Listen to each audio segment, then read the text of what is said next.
Good morning. I'd like to call the Rules and City Government Committee meeting to order. Welcome back, everyone. Roll call, please note Alderman Arnett is present and Alderman Schneidermeyer is joining us by video. I'll entertain a motion to approve the agenda. Move to approve the agenda. Can I get a second? Your mic is not on. It is still not on. How about now? Now you're on. Better.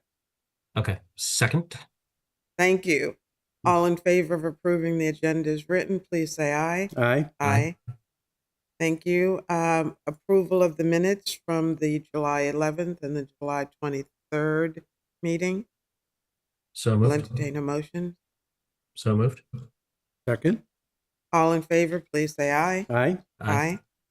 Okay, first item on our agenda is legislation 01425, implementation of Annapolis Ahead Comprehensive Plan 2040. And I see our director, Mr. Kubiak, would you come up? And Eric. Mr. Jensky, please come up.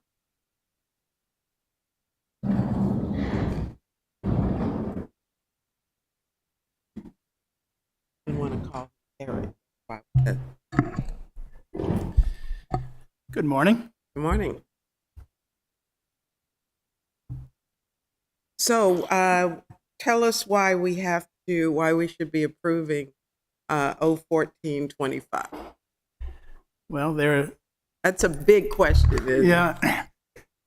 they address and the ordinance in its various aspects of the ordinance address a number of obstacles that are preventing land development or redevelopment more appropriately that's consistent with the city's comprehensive plan.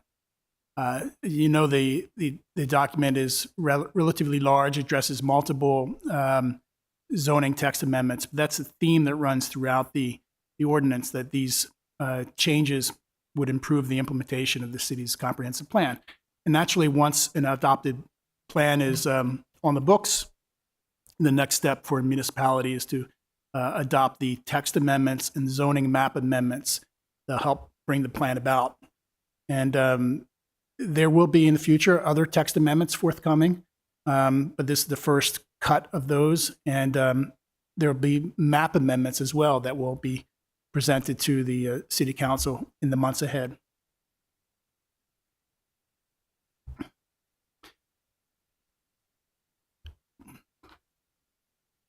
So should we just begin with, I see the attachments with the amendment? Alderman?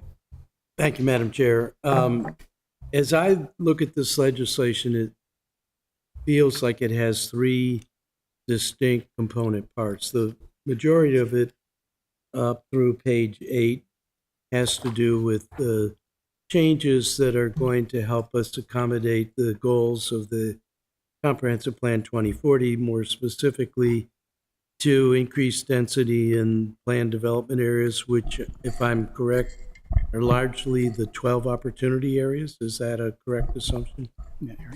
Yeah, I would say a better way to think about it, they do capture those areas, but we're thinking about the major corridors of the city as where these opportunities will be.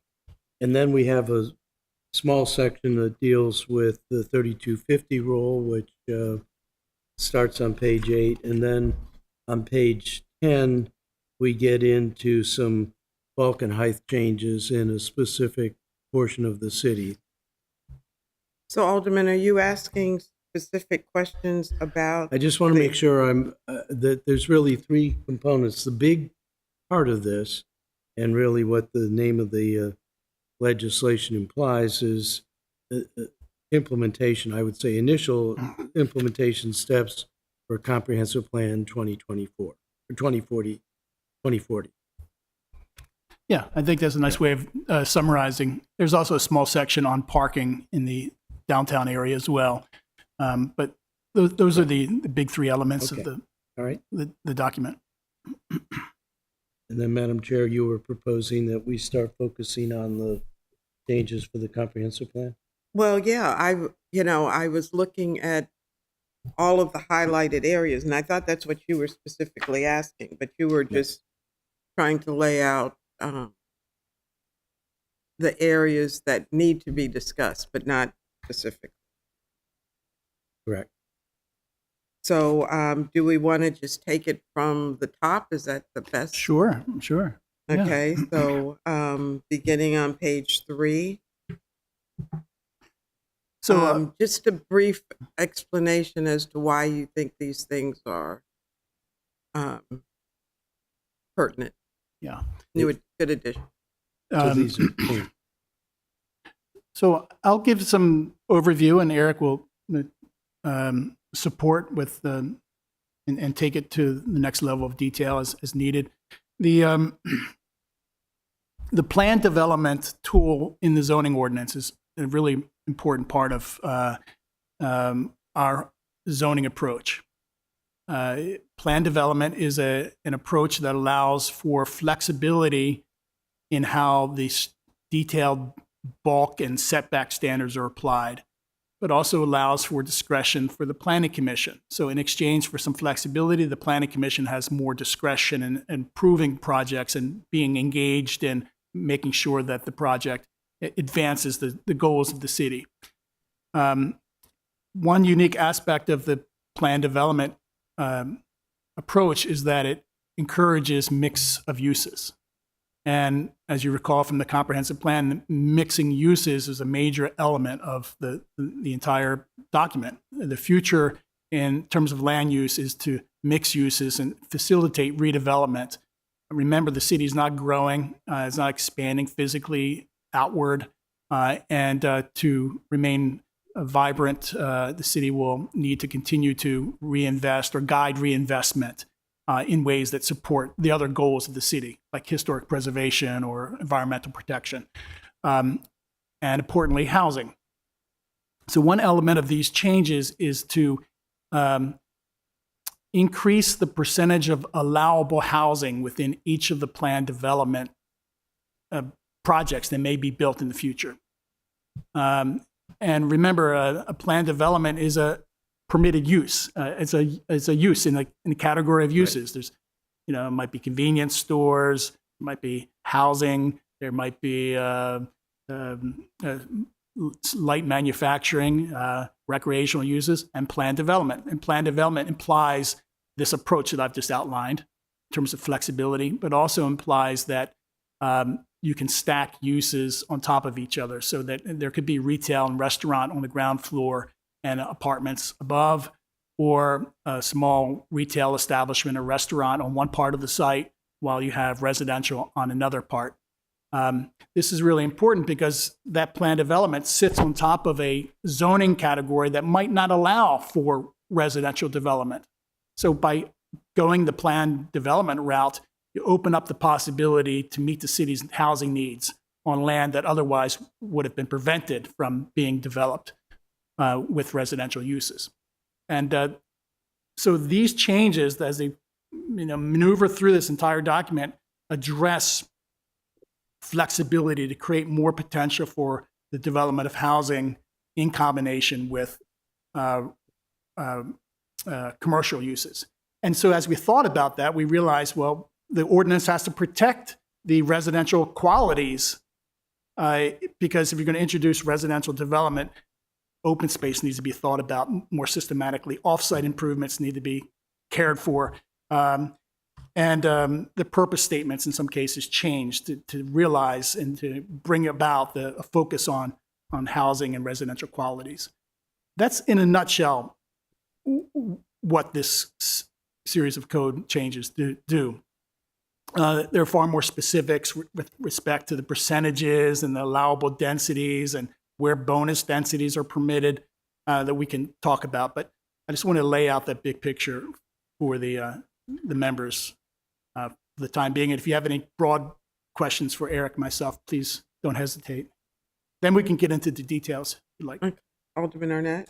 Thank you, Madam Chair. So I'm on page 4, which is the embellishment of item 6 to promote development, which substantially addresses the goals of the comprehensive plan, particularly the following. And the very first one is supply of affordable housing. And I understand this is an issue, but I can tell you that I don't think that there's any offset. In fact, Alderman Savage is going to be bringing us a number of amendments today about the impacts of increased density. Having just come from Porto and Lisbon, where there's a huge amount of multifamily dwelling units and horrible, horrible traffic with trolleys, trams, subways, buses, Uber and Lyft, and major thoroughfares like I-97. And yet traffic is just horrible. So when you have these high-rise apartments and these mixed-use dwellings, you can achieve a goal of increasing housing density and possibly, although I understand Lisbon is the most expensive city in Europe to live in now, even with all this high density, but you don't look at all the other factors surrounding this core facet of planning. It gives me pause. I did end up supporting fully the comprehensive plan, particularly all the extra embellishments we put in there, but things like this without compliments about how we adjust to the new density give me concern. Fortunately for you, I'll be going away, but I still Alderman, have can you these be concerns. specific? Are there specific Well, so items promoting within? the supply of affordable housing, especially multifamily, and here's our favorite word, missing middle, to be developed lower cost. That is a goal. It's clear. Mhm. But I don't see, and that's what I think Alderman Savage is offering us in his multitude of amendments. It's not just dealing with traffic. There are things that are talked about in the comp plan, which I think are goals about other infrastructure, like facilities for daycare, facilities for Dock in the Box, facilities for local marketplaces that you can walk to, all of these things that you can walk to. And I guess you can say that's could be coming under promoting a mix of land use types. Maybe that's something that can be more fully developed as we do the plan. Well, But let me stop you and ask them to answer the Yeah. first question. right, And that is, with that goal of promoting affordable housing, is there considerations for transit or transportation and other services it is that would support that proposal or that objective? Yeah, Madam Chair, let me try to take a stab at that, and Director Jakubiak can support if needed. One of the really critical inclusions in this is the reference to the performance standards that are in the comprehensive plan. That was an attachment to the staff report. It's something that's in the land use chapter of the comprehensive plan. It's titled Performance Standards for Mixed Use Development. It includes 6 categories of criteria that we think in producing the plan and with a lot of input from the population, the city's population, addresses a whole range of things that make for better development, whether they include housing or not. And I just want to piggyback onto what Director Jakubiak said about why we're focusing on planned developments here. We recognize that when you look at the sites that are most likely to redevelop in the coming years or should redevelop, or where they're just not performing to the extent that they could, Annapolis Seafood Market site, for example, right. the planned development mechanism in the code is what we found to be the most likely avenue that a property owner developer team would take. And it gives us quite a bit of latitude to shape that development in a way that can really benefit the surrounding neighborhoods. And so, this particular item, this principle of including affordable housing, missing middle housing. I mean, it's something we want to have on in the foreground of whatever happens, but it certainly needs to be balanced by other things. You know, it can't just be in isolation. And so, in a way, we want these developments, should they happen, to be transit ready, to be providing improvements to the streetscape that can make it more functional for other users other than people with a personal vehicle. Set the standard, you know, be a model for how other developments are shaped, you know, along the corridor. So. I think it's their nascent. C, of course, speaks to transportation, but B here, promoting a mix of land use types. Some of the things that I cited are other land use types, like daycare and Dock in the Box and so forth. It just isn't as prominent as affordable housing. And I think that it is, all of those make for successful, comprehensive core of planning and development. So, you know, I've made these comments before, and I just would like to see these other complementary uses more highly highlighted, broadly highlighted. Maybe there could be a note that to refer to the addendum that you were referring to, Mr. Spence, so that anyone who questions, Well, now I've lost my document. to provide a little more detail on what Eric was just explaining, there's a section regarding plan development review criteria and findings. That's in the current code. And that section principally deals with the impacts. It basically requires the planning commission to consider the possibility for adverse impacts. So that's the frame of reference. Does this project impose burdens on the neighborhood? And if so, how do they get mitigated? Well, we've evolved that to say not only do you have to minimize adverse impacts, but you have to contribute community benefits, amenities to the community. And I think this is a real innovation that was influenced by a lot of times speaking with Alderman Arnett.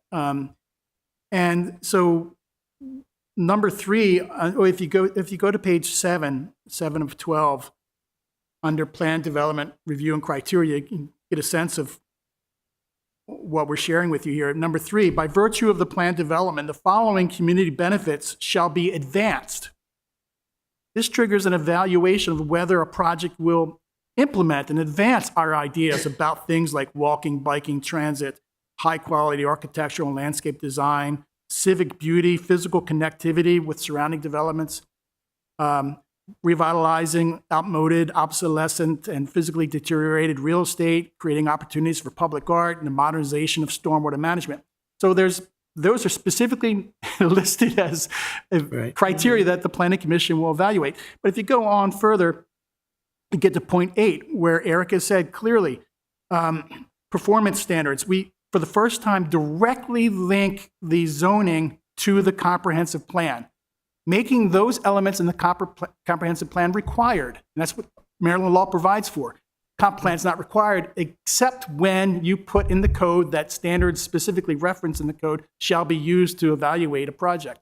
Now those standards that are quite detailed, and Eric has worked with broad community consensus to develop those mixed-use standards, they are now part of the city's code, linking the comprehensive plan vision to zoning review and development review. So yes, we should get a copy of those. Oh, they are in the staff report, but we can get a separate copy to you through an email. But really places the Planning Commission in the role of site planner, working with the developer to make sure that projects advance these broader goals and not just the sort of the efficiency of the project and minimizing its impacts. Right. They're much more affirmative and future-oriented in their reviews now.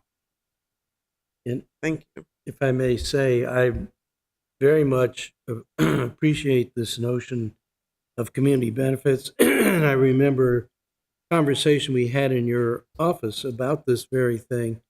And I think that's where all of these other amenities that are necessary for the quality of life in the new development for the new people, but I think are also something that can assuage the concerns of the 40,000 people who already live here Right. and are worried about how this might impact them. And I've always thought that we have to remember that a lot of this focus is on people who don't live here yet. We want to make it possible for them to live here, but it does have impacts on people who already live here. And by doing these high density developments with daycare and doctors, it's not just exclusive for these high density houses, for all the neighborhood around them too. Right. So they get that benefit, and that's why this community benefit is such a strong idea. Thank you, Alderman. Alderman Schneidermeyer, did you have a question before we go on? Yes, Madam Chair. Thank you. First off, is my audio working? I'm sorry? That answers that question. I said, first off, is my audio working? You need to be louder. Yeah, I'm not understanding. How about now? That All right. Yeah. I'll just do this without my headphones. That was the problem. So first off, thank you, Madam Chair. I really appreciate some of the presentation and the work on this. I really strongly believe that this comprehensive plan is one of the best that we've seen, and it is really focused for the residents that live here now. Because one of the main issues that I have when I'm knocking doors is that people are concerned that the kids who live here now, and a lot of the people who live here now, aren't going to be able to afford to live here in the future due to their massive housing shortage and being outcompeted by wealthier people coming in due to the shortage of available homes. So I do appreciate that.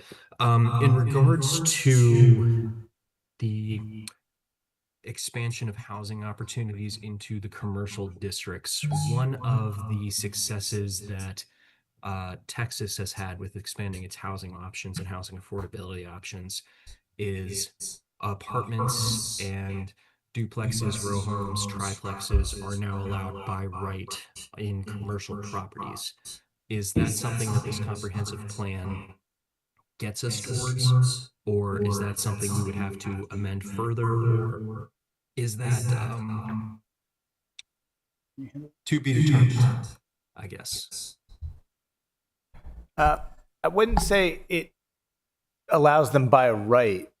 What it does is it looks at, I think a lot of the locations where we see stagnance in terms of land use are places that are zoned for commercial uses, but where the type of commercial use that historically made sense there, drive-through, a convenience store, something that is very auto-oriented, is not what the nearby neighbors want anymore. And so in some ways we're trying to create more opportunities for other types of uses, residential being the probably the most important.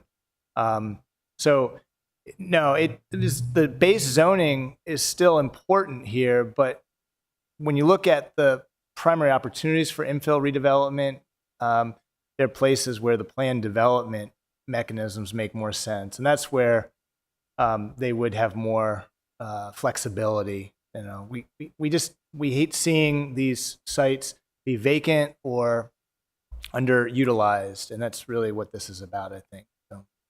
Okay.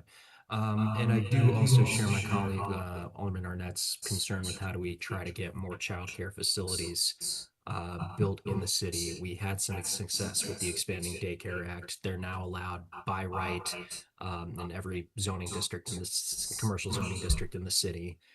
We got rid of some of the regulations for in-home childcare facilities, but for the planned development portion, is it worth trying to codify in the upcoming planned development bill or in the comprehensive bill stuff that would make it easier or streamline, or is that something that we can trust our planning commission or through internal regulations to try and put forward to make more happen, or is that something we should just address in separate legislation in the upcoming term, finding what are some of the other bottlenecks that are preventing childcare facilities from happening here in the city. I think the bottleneck is that development is not happening where it could. And if you introduce the possibility for residential development through these modifications, if the market suggests there's a need for those uses, it would be provided. And what better use consistent and compatible with residential to see? And not only that, daycare centers, but also this small scale residentially supported uses like medical. And in fact, we've looked at the Forest Drive corridor, and there is a lot of residential development nearby, but then there are gaps where land is zoned commercial and has been zoned commercial for quite a while. And while the city has seen a lot of revitalization, redevelopment in many parts of the city, some areas are still operating under development scenarios that date back to the 60s. And that investment hasn't come. And we suspect that having the possibility for residential will bring about those amenities because development is an expensive proposition, and you just simply don't remove income-producing properties to put a daycare center. You develop it as a comprehensive vision, introducing residential as well as daycare. Daycare then brings an amenity to the entire neighborhood. And as the comprehensive plan discussed, the Forest Drive corridor or West Street corridor are not meant to be just a channel to convey traffic through in individual cars, but meant to be a more humane environment where people can walk to the middle school along Forest Drive in a safe way, or can cross the street from Robinwood to a new commercial residential area, or where community centers can be built and parks can be connected to. That's our, we live on Forest Drive, right? We don't all live downtown in a walkable environment. So a planning process is meant to bring about more livable communities. And it starts with regulations like these, or amendments to our regulations like these. I am very happy to hear you say that because Yep. something that always bothers me is when people say Forest Drive will never be walkable. I live on Forest Drive, and while my family doesn't have children, many of my neighbors do, and I hate seeing them walk along the side of that road and put it at risk. One last question, I suppose, and if I'm putting the cart in front of the horse, before the horse, you can let me know and I'll drop it. I was going through our zoning code and noticed that child care centers, so that's the larger child care facilities, not in-home, are permitted currently in our residential districts, but it's by special exception. Would going through and maybe allowing those by right be in line with the comprehensive plan and trying to, whoa, the screen just kind of put me in an inception mode there. Sorry. Would put those being put in, made those by right rather than special exception, would that be in line with the comprehensive plan and go along with what we're trying to do with expanding these options and affordability issues, or would that just get in the way of what we're also trying to do with preserving neighborhoods? That's a classic both and situation. I think it could complicate any zoning we're doing when you're introducing a kind of traffic generating use within existing residential areas, and that's what implicitly you could foresee. But the beauty of this is that a planned development allows by right daycare centers, not just daycare homes, daycare centers. It's a allowable use within our planned development scenario. So the whole suite of commercial uses can be combined with residential uses. So it's in there, in a matter of speaking. So the planned development allows for those larger facilities. Yeah, that's right, and that's right. So where we have development and the option is a planned development, it opens up the possibility for daycare centers. All right. Thank you. That's all the questions I have, Madam Chair. Thank you. Alderman Savage, yeah, you are Savage. I know it's been a while. Welcome back. Thank you, Madam Chair. So just since it sounds like we're kind of just doing big picture comments right now, just a few things. I've come around over the years to support at least a lot more so than I used to, the addition of density in the city. I do see the benefit of that, but I still am a very firm believer of needing necessary infrastructure. And so, as I've mentioned before to staff, I'm a firm believer of also having transit-oriented development as opposed to density-driven development. And I still feel like this is very much density-driven development, which means we perpetuate the impacts from that density without having, with the assumption that infrastructure improvements are going to happen later.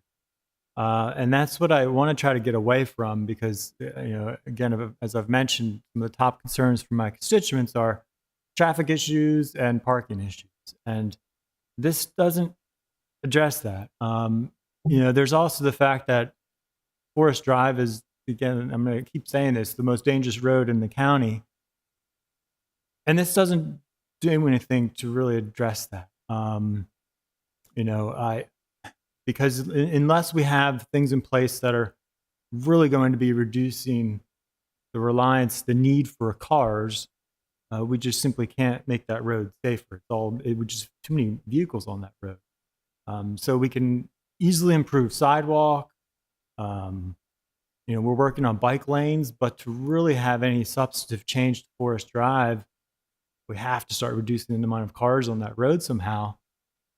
And this doesn't really lay out a plan for that. I know we talked to it in the comp plan, but this legislation I feel like it just awards the density without asking too much back from the developers. And that's what concerns me. And so, we do have our APF, our adequate public facilities, but I don't believe planned developments have to comply with that.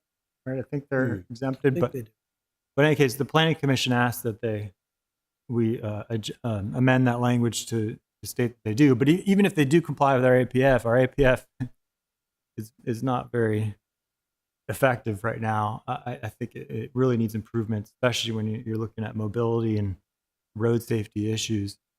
And also, I think as you both have mentioned and in the comp plan, I realize that one of the intentions with this is to add more mixed use on Forest Drive and in these other corridors too. It's not just Forest Drive.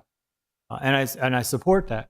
But as you said yourselves in the comp plan, to have successful mixed use, we have to have pedestrian traffic. And I hear from my constituents, they just don't feel like, they don't like walking on Forest Drive or if some of these other streets like West Street, it's not safe. Every time I try biking on either one of them, I just get incredibly frustrated because it's not a good situation.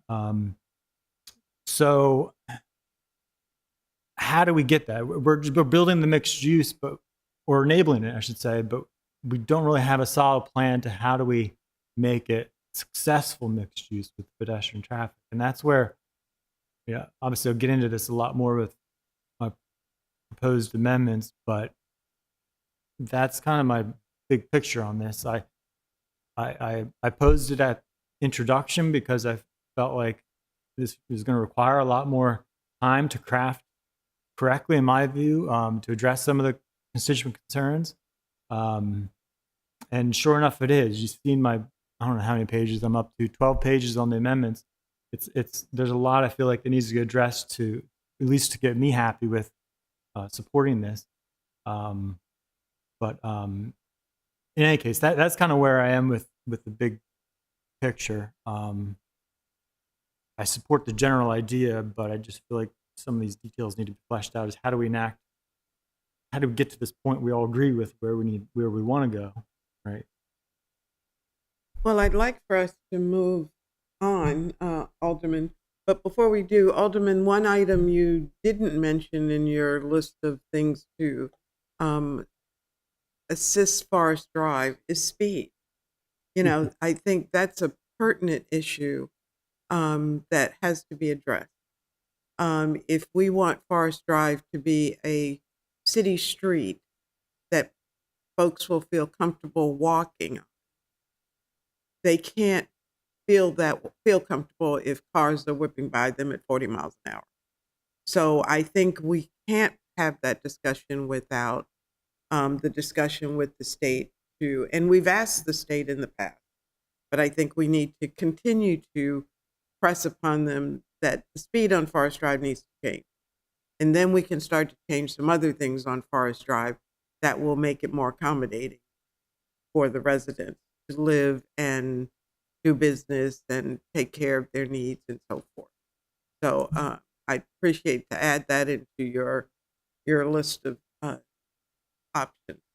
Alderman Arnett, I'll ask you give you one more chance, and then we're Thank going you. to have to go Well, on. I wanted to return to some of the high points of the legislation itself, but mention as an aside, I've read through the number of pages of amendments that Alderman Savage is proposing, and I like them. But again, it's only focusing on the transit part of the whole picture.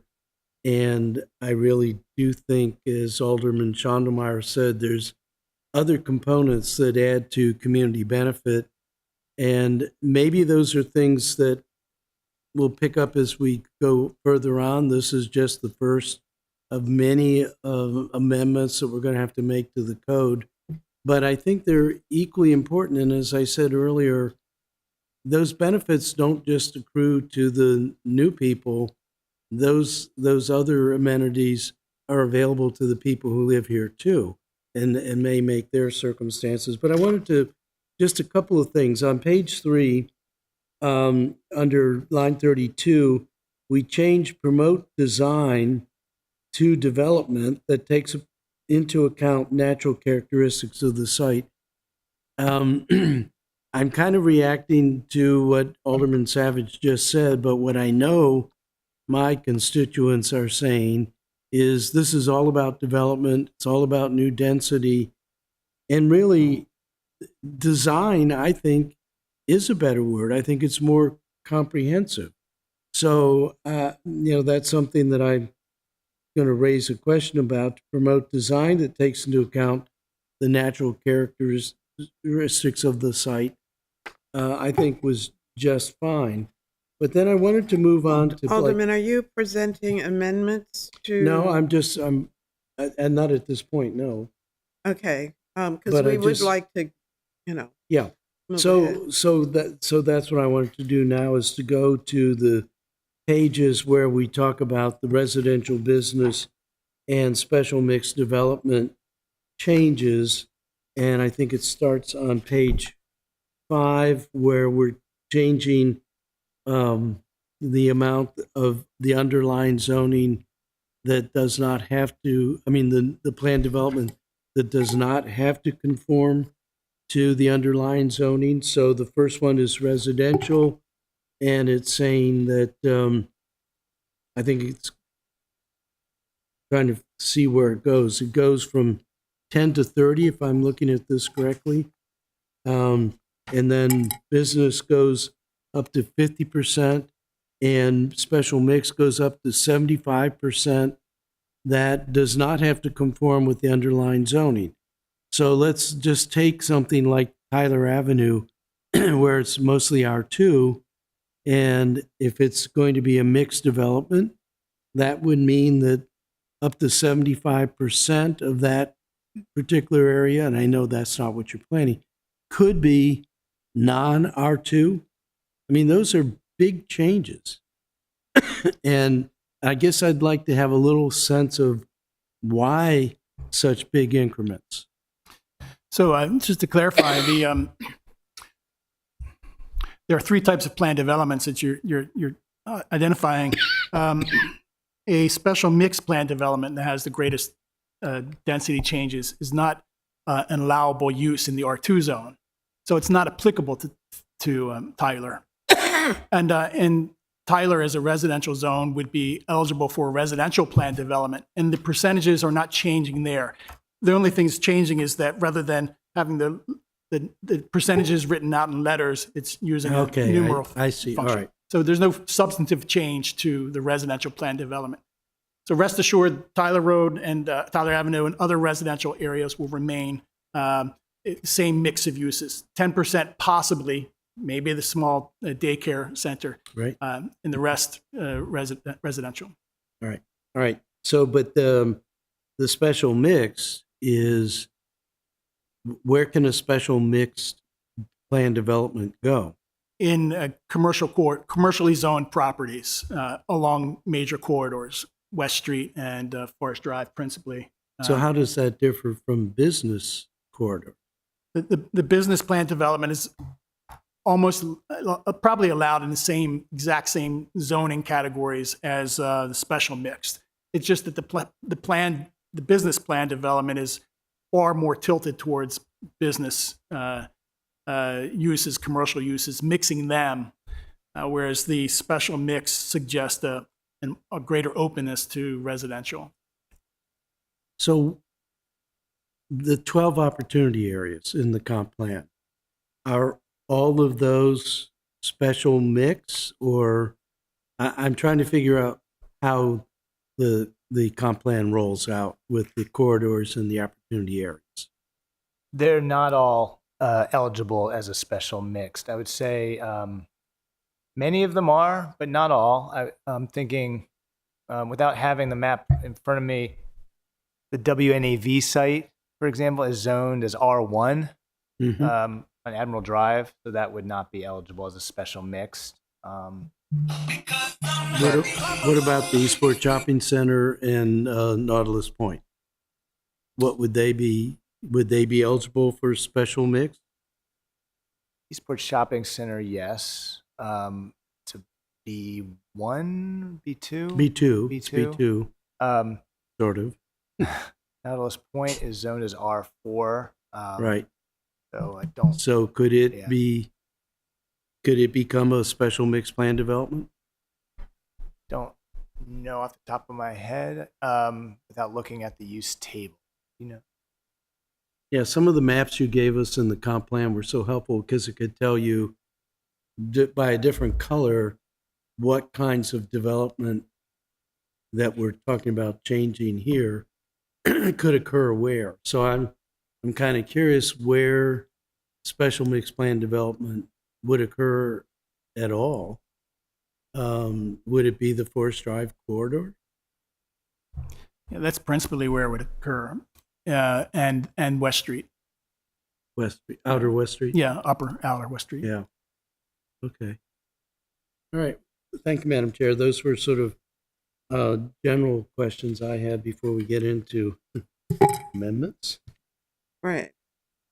And the first amendment that we have is Amendment 1, Huntley Amendment. Right.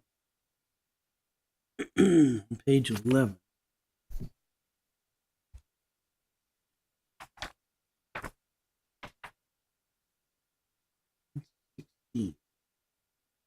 Could I ask you gentlemen to react to the Huntley Amendment? The Alderman Huntley amendment addresses the part of the zoning text amendments that we haven't addressed yet. It addresses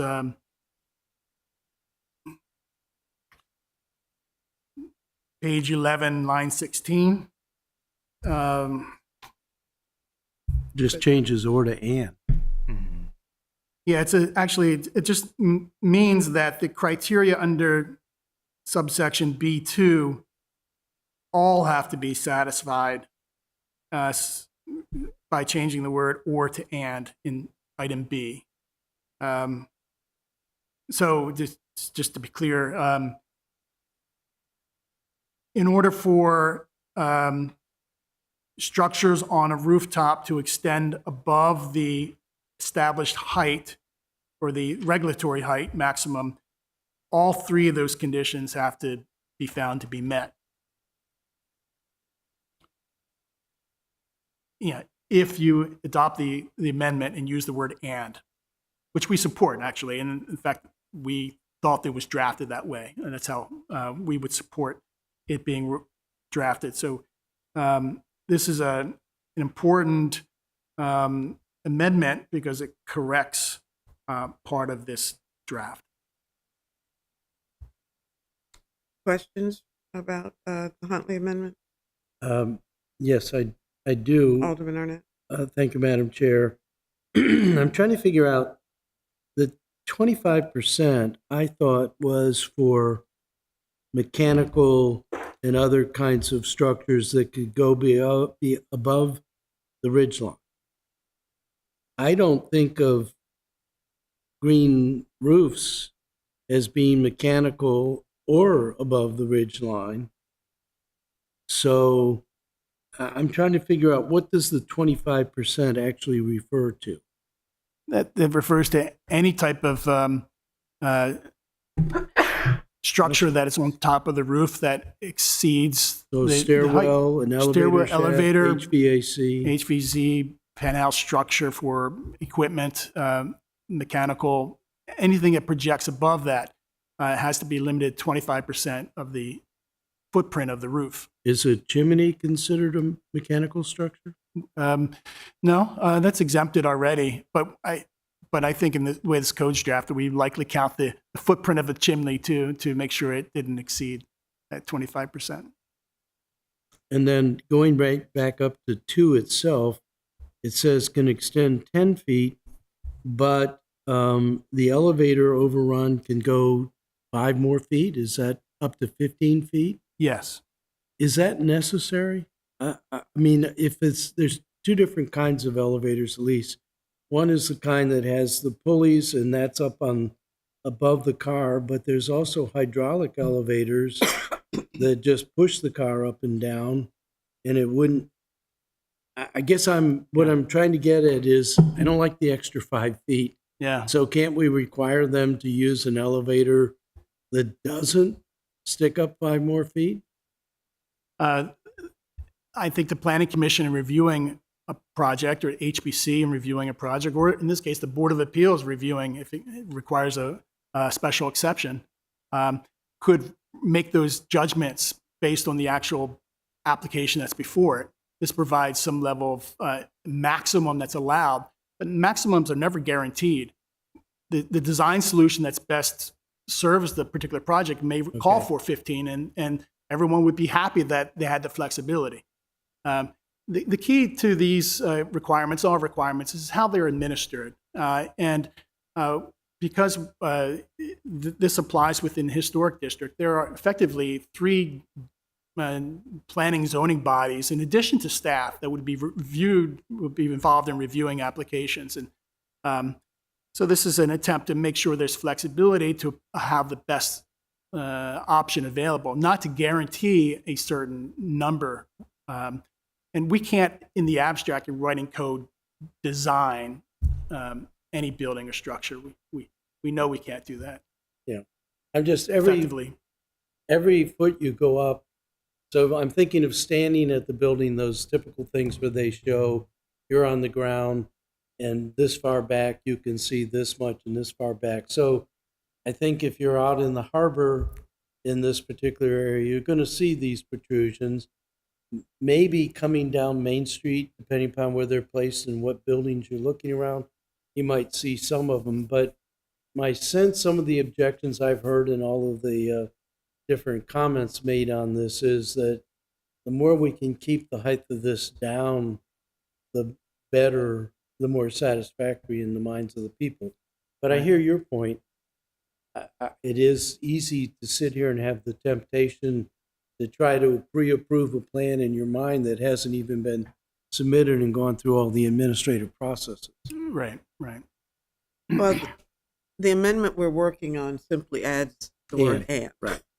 So I make if a you'd like motion- to make that I other make a change, motion. then No, I make a motion that we approve the Huntley Amendment. can I get a second? Uh-oh. I'll second it. Thank the committee. Further discussion? All in favor of the Huntley Amendment, please say aye. Aye. Aye. Alderman Channelmeyer, are you with us? He's separated already. Oh. Okay. Oh, okay. I just thought I could hear him. Okay. And then we have several amendments. We have the Buckley Amendment, which we received this morning. On page 11. Okay, this takes us to page 11 also. front setback and bulk for replacement buildings. Gentlemen, do you have this amendment? I'm trying to figure out where it is.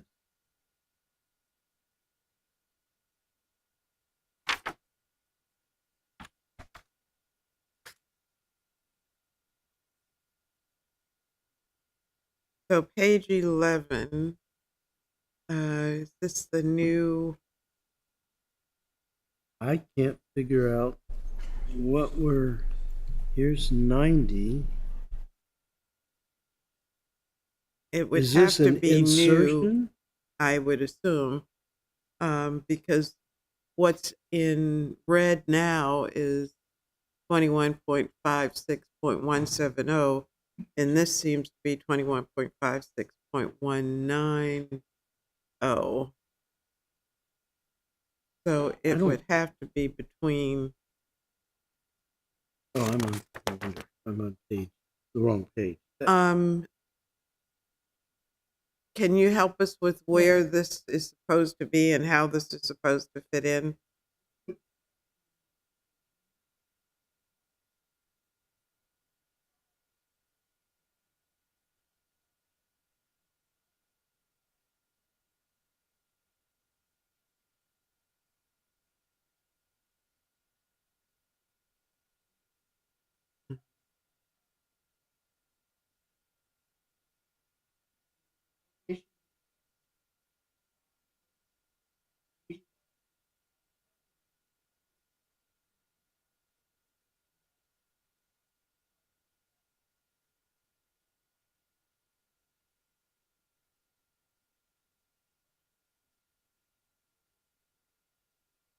So would this be a new C under, No, or would it, yeah, that's true. What is it? uh-huh, Yeah, okay.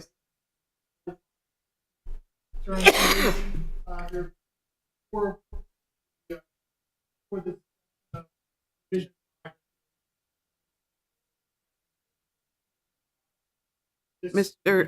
Kubiak, would you turn your mic on? You have Thank to you. say all that all over.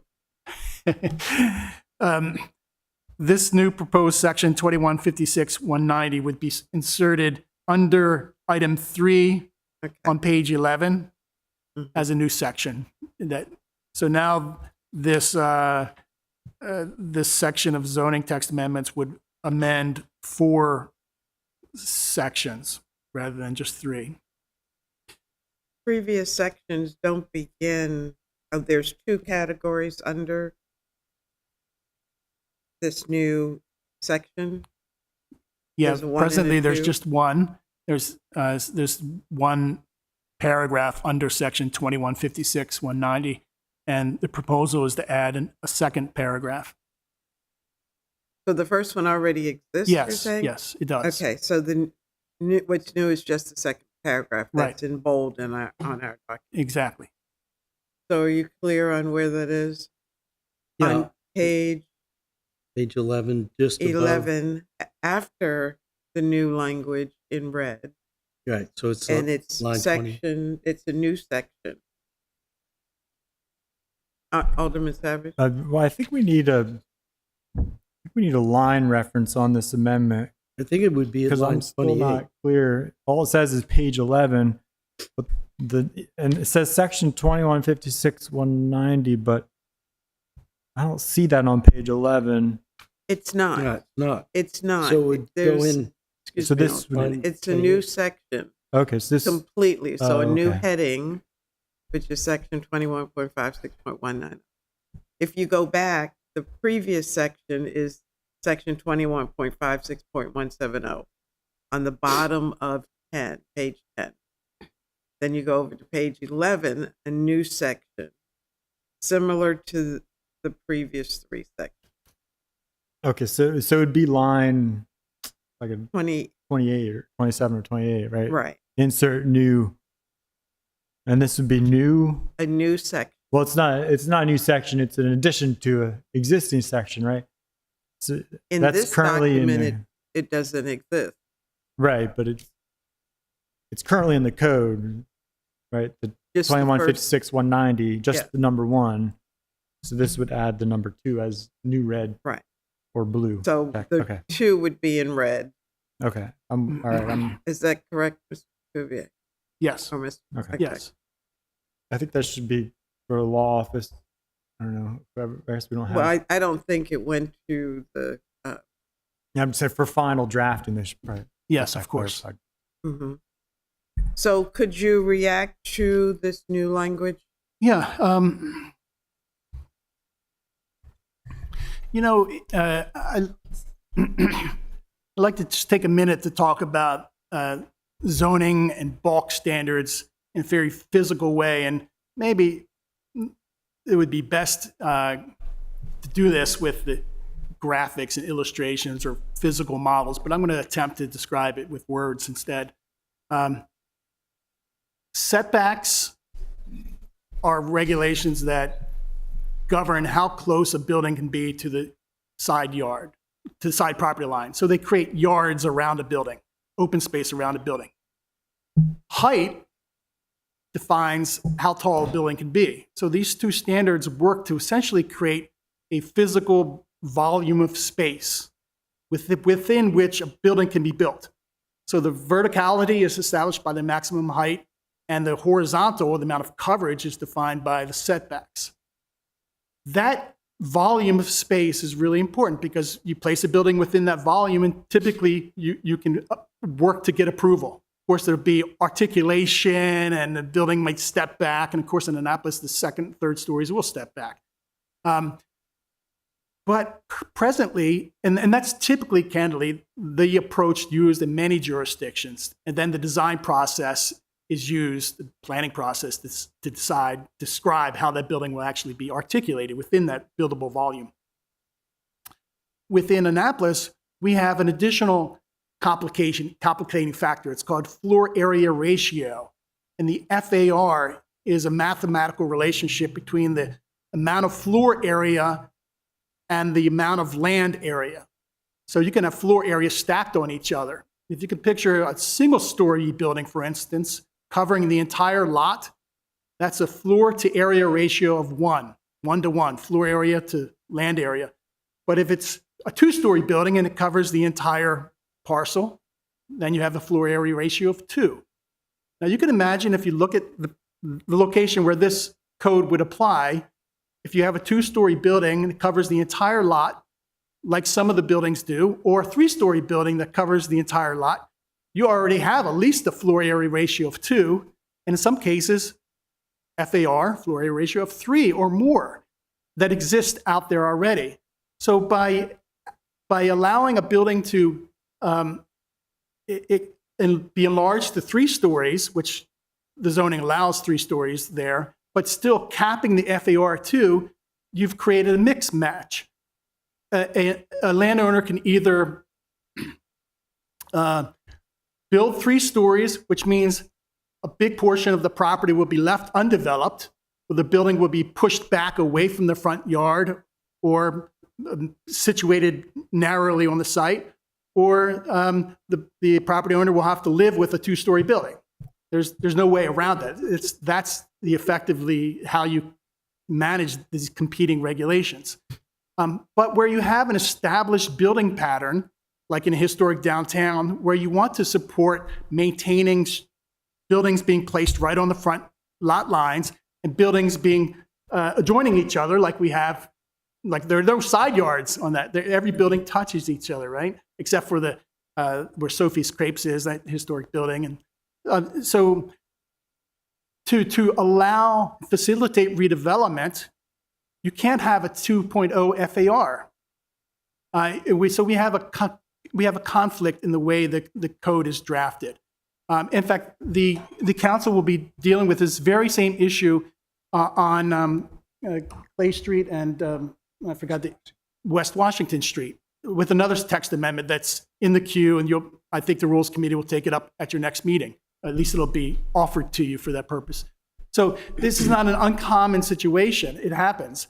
And we'd like to clarify and clean it up. And in this particular location, from Craig Street out, it's particularly the issue because there the buildings cover 100% of lots. They go from one street to the next street, side to side, and a three-story building could not be built. You couldn't build to the 2838 standard while maintaining, on the other hand, a 2.0 FER. So this amendment says the vertical measurement, maximum height, and the horizontal measurement, the setbacks, should control because they create the buildable volume, and to remove that FER.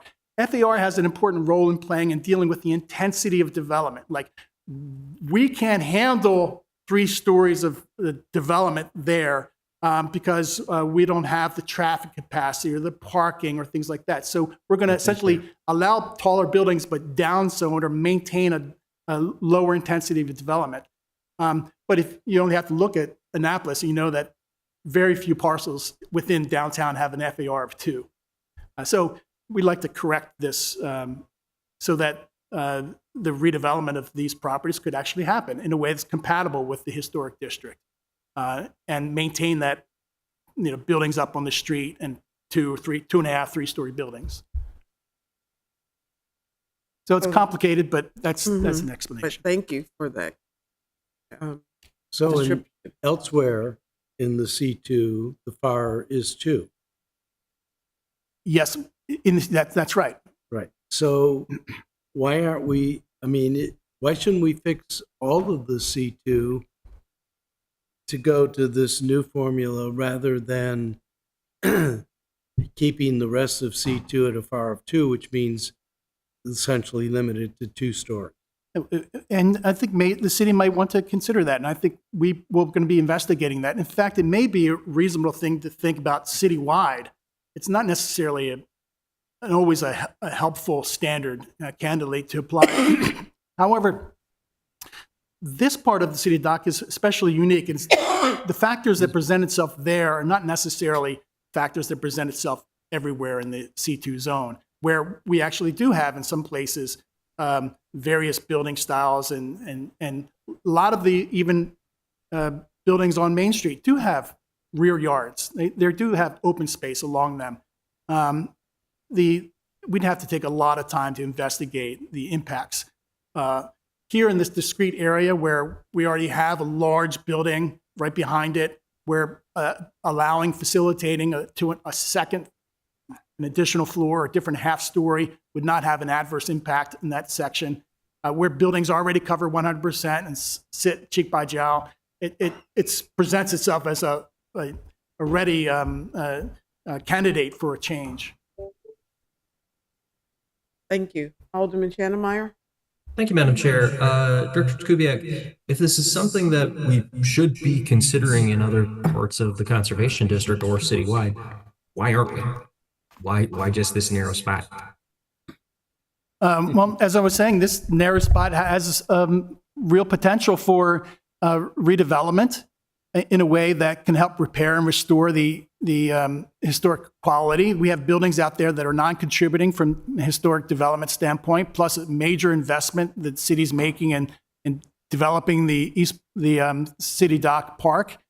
And as I mentioned, the physical factors that present themselves there make this make this area a perfect candidate for this fix. That is not the case generally. It's the case that we ought to look at this standard and how FAR works generally, but I can't point to any location so clearly a candidate for this type of zoning improvement. Except for the location that we just mentioned earlier, which will be another text amendment on Clay Street. There's another example where that FAR standard is preventing a buildable pattern that is consistent with the neighborhood and the city's planning, and yet is holding back the investment in favor of a mixed-use project that would actually allow for a second story or half story or maybe a third story to build out what the comprehensive plan imagines for that section of the city. So I agree 100% with your assessment. I frankly find our floor area ratio regulations a bit silly, but we're striking now. I wish we could go further and take a look at other areas that this is holding back our opportunities here. We've seen from the Urban 3 study that there are a lot of underutilized properties in the city, and I think now is the time to be really taking a look at those regulations that hold those back. But I will yield the rest of my time. Thank you, Madam Chair. Thank you. Is there a motion, Yes, Alderman? I'll make a motion that we approve this amendment. I don't know what it's being called, Amendment X. Well, I think so- we can give it 2. We have Amendment 1, so we can name it Amendment Amendment 2. 2. But I I do will want to second. comment, I agree with Alderman Stonemeyer that, and that's why I raised my question about the rest of R2, but I think examining the whole usefulness of the FAR concept is something that this will hopefully precipitate. But I make a motion that the Rules Committee recommend favorably Amendment 2, which is Second. called something. It doesn't have a title on it. I'll accept. We'll just call it Amendment 2. Been moved and properly seconded. All in favor, please say aye. Aye. Aye. Okay, and that takes us to the Savage Amendment. Alderman Savage?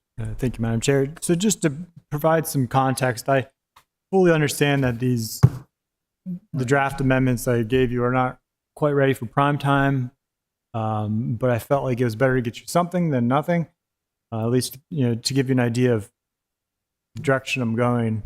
And so I do still, hopefully I'll get some of your feedback today, but I do still intend to get obviously feedback from staff as well as the law office. So Alderman, does staff have these, or did Yes. staff get these in advance? I said, yeah, I know it was very last minute, but I felt like it's important, which is why I spent a considerable amount of time last night to get these done. So, Madam Chair, I'm fine with however you want to handle this. If you want me to just go over general, big picture, things I'm trying to change. Well, I think you've given us the big picture, but you've also given us about 10 pages of amendments. I think I'd like to ask staff what in these amendments are compatible with the document, Oh, the ordinance that we're reading. And Madam Chair, if I may add one other thing, just to, again, further context, there are kind of 3 different areas that these amendments address. One is I'm trying to implement some of the recommendations from the Planning Commission. And 2, which is related to number 1, I'm proposing a number of changes to the section of this legislation that deals with height adjustments, as well as including the green roofs and the accessory structures and those kind of things that the Planning Commission recommended. And the third thing is the transit-oriented development that I already spoke. So just big picture, those are the kind of 3 areas. Well, let me ask, did the Planning Commission not make their recommendations? Yeah, we have. And were they not considered, or were they not agreed upon? So I'm not clear on why you're presenting the Planning Commission's recommendations when the Planning Commission has submitted their recommendations. Then were they not? They said in their Utilize- report. They weren't translated into amendment. They just gave their recommendations, and Okay, but staff did not do any amendments to address the planning. Usually, when the Planning Commission makes recommendation, we get that attached to the document, and then there's an amendment that follows that makes that correction. Did we not see that this time? I don't want to duplicate our efforts. In other words, On the visionary aspects of the Alderman's amendments, the ones about transit and aligning development with commitment to bringing about a transit future, the the Planning Commission saw those amendments, and I don't know if I haven't compared them, but saw the topic area, and we had discussion, and ultimately decided that it was worthy of further research and study, and we fully anticipate bringing that back to the Planning Commission, building these regulations up into an ordinance, and that idea is preempted by your work, of course, but.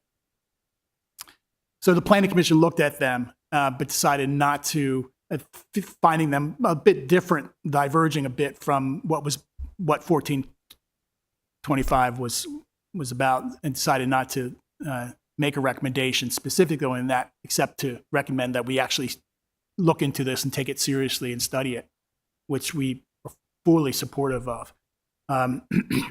It's really a question of maybe not allowing the perfect to dissuade us from the good.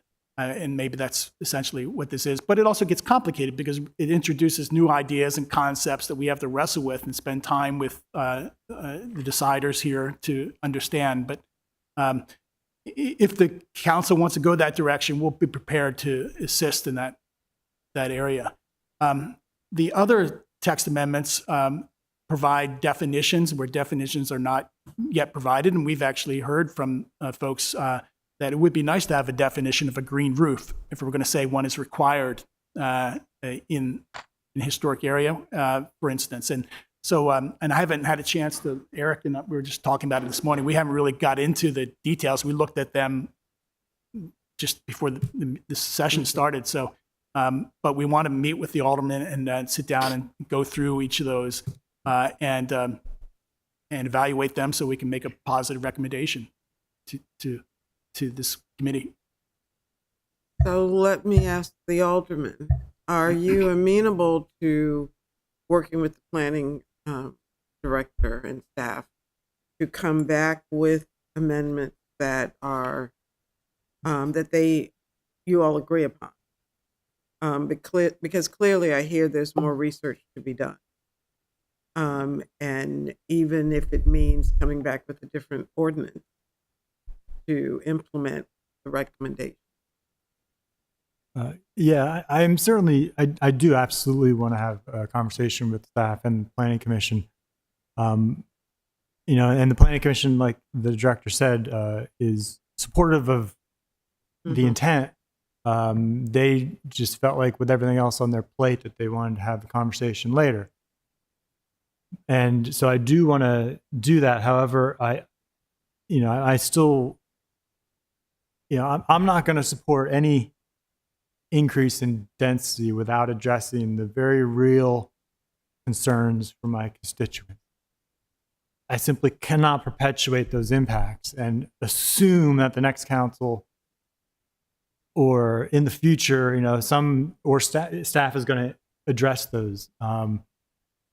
I think they need to be coupled together. I don't think we should ever be approving density without a solution to our very real constituent concerns. And some of them, like I mentioned Forest Drive, we have 4 or 5 schools on that road. Safety should never be pushed away down the road, right?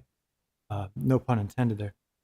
So, I don't think it's perfect being the enemy of the good. I think this is responding to those concerns. And really, it's seeking full compliance with our comprehensive plan. We've already committed to doing these things. I think it's worth taking the time, but that's why I'm trying to amend it now to get to a point where I feel like I personally can support it. I'm not going to support this legislation unless we have stronger language speaking towards, again, that future we all share. Let me ask the question, is this timely? I mean, is there an urgent need to pass this legislation now, Monday, next week, or 2 weeks from now, whenever the next meeting is? Next meeting is 29th. Right. So is there a need, or do we want to give ourselves time to go back and look at the amendments? I mean, we could deal with the definitions today and anything else that's already easily agreed upon. But I'm hearing, at least from one alderman, and he's one alderman, that there are serious concerns about whether we're putting the cart before the horse, with increased density without the support system to go with it. I think- I'm not sure how far that should be going or we're capable of doing, to be honest with you. Transit is a whole bailiwick all by itself, dealing with how we move people around in the city that we've not been able to get our hands around in a timely fashion, and to think we're going to do it in time for legislation. But anyway, May I? may I, Yeah. can I finish first? So, we can move forward with the things that we can do now, or we can postpone this until we've had a chance to give the planning staff a chance to go back and do the research and gather additional information so we can address some of the concerns that they've already heard. So that's my question to the committee members, at least. So my sense is that there are things here like the APF and other things in here that are addressing the height above the ridge line and so forth that are not transit oriented. However, having read it and already expressed earlier, I do think that we need to really be sure that we are considering transit improvements or whatever we need to do impacts when we're increasing density. So for me, there's a very complicated set of bonuses that change things. I find them intriguing, but I haven't had enough chance to understand it. What I would suggest is the next council meeting isn't until September 29th. And that could leave time to have a staff meeting and schedule another rules committee so we could postpone action on 014 today. I would like to get in the amendment about the APF. I would like to consider the roof height ones, and I definitely would like to consider the transit, but it is complicated. And I also think that it is the transit portion is very consistent with the principal thrust of 01425, which is this whole notion of increasing density. So I certainly would be willing to propose a postponement, schedule another rules committee meeting in time to be able to get recommendations in on the 29th, if that would give the staff time to work with Alderman Savage, and I'd volunteer to work on that too, to go through these detailed amendments on transit. Well, I'd be hard pressed to put that on staff, suspecting that there are already other things that they have been working on, and now we're going to give them a timeline. Yeah, I won't do that. But to have to come up with another rules committee meeting date is going to be a challenge. But let me ask Alderman Chandlemeyer, how do you feel about postponing action on this legislation, giving the staff an opportunity to meet with Alderman Savage and Alderman Arnett to try to come to some resolution on the differences? I think Alderman Savage has some pretty valuable and good amendments. While I love the potential for the upcoming plan development ideas that we have, putting large developments down is all at once can be pretty dramatic in scale. So making sure that we have some potential infrastructure investments is very important. It's different than like the gradual adjustment, the gradual developments that are also part of the plan that are also that we're trying to encourage with the comp plan. So I think that would be advisable. That said, we're going to have to pass this at the next meeting, though, either up or down vote it, because we're coming down to the wire. So I'm cool with delaying it one more meeting, but it can only be the one. Okay, then I will propose that we do postpone act. And we're talking about transit. We can't pay for transit. And I think we need to be cognizant of that fact. We have a hard time meeting the needs of transit now. And every year, I've been a stickler for making sure that adequate funds go into transit. So if we're putting additional burden, stress, I hate to put it in a negative term, but if you're going to use transit as a tool, then make sure you pay for transit as a tool. And that should be built into whatever you propose. So, Madam Chair, I'm glad you said that. First of all, you brought up something that I've long agreed with, which is it isn't just transit, it's also speed and safety. And that's a bigger part of this. But it isn't just improving transit, it's eliminating or greatly reducing traffic, i.e., automobile. And a lot of major cities around the world are doing just that, including New York City. So I think this is very complicated, and maybe we can't get to it through postponement. But I think just coming from Portugal, where the traffic is horrible, and the number of cars, even with huge amounts of public transit resources, is just, we just can't keep going on this way. But in any event, there are more things than just adding buses. Alderman, I suspect that people are not running away from Portugal, from the city you visited, but they are attracted to it, even with traffic and the overcrowding, and they are attracted to it. And that's and Paris and London and New York. Exactly. That's their personal choices. Yeah. And I believe that we have a wide variety of choices here in the city. Some people don't mind the traffic because they know it's going to eventually make it more accommodating to them in some capacity. I don't know. But anyway, I just want us to be careful about making others our model when they have taken decades to get to where they are. And it's going to take maybe not decades, but it's not going to happen overnight. So, Alderman Savage, and then we're going to have to move on. Thank you, Madam Chair. And yeah, I absolutely agree with you. I take it to heart as far as needing to pay for transit, and that's why some of the mechanisms that I included in this draft that I want to speak to staff more about are the what other jurisdictions have done with tax incremental financing districts.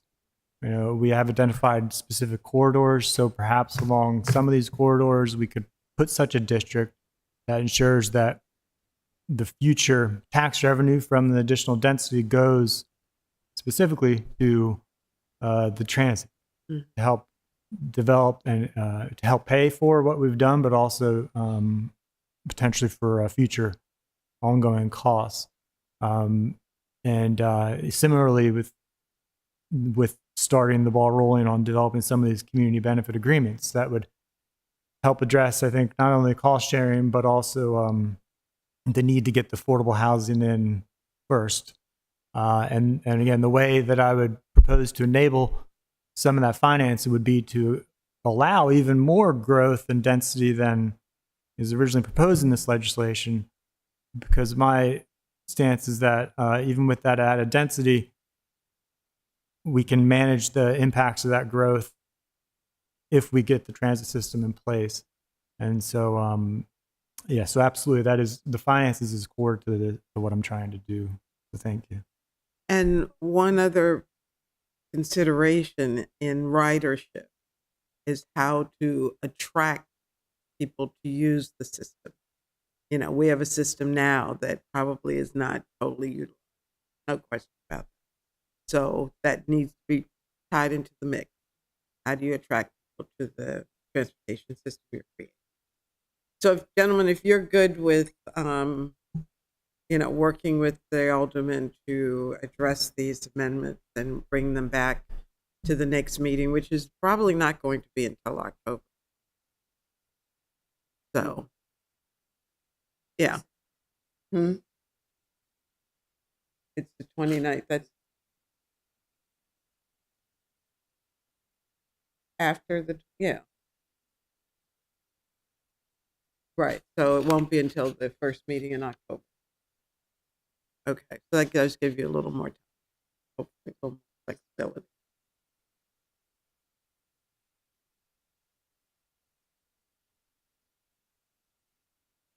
This legislation will be on environmental matters on Thursday. Okay. Well, that will give us a chance to get into some of the green roof change, because that's the other part of it, are the height. Aren't we the three on environmental matters? Yeah. Can you just play this video and, okay. So, do we need a motion to postpone, or I'll entertain a motion to postpone 01425. Please. So moved. All So in moved. favor, please say aye. Aye.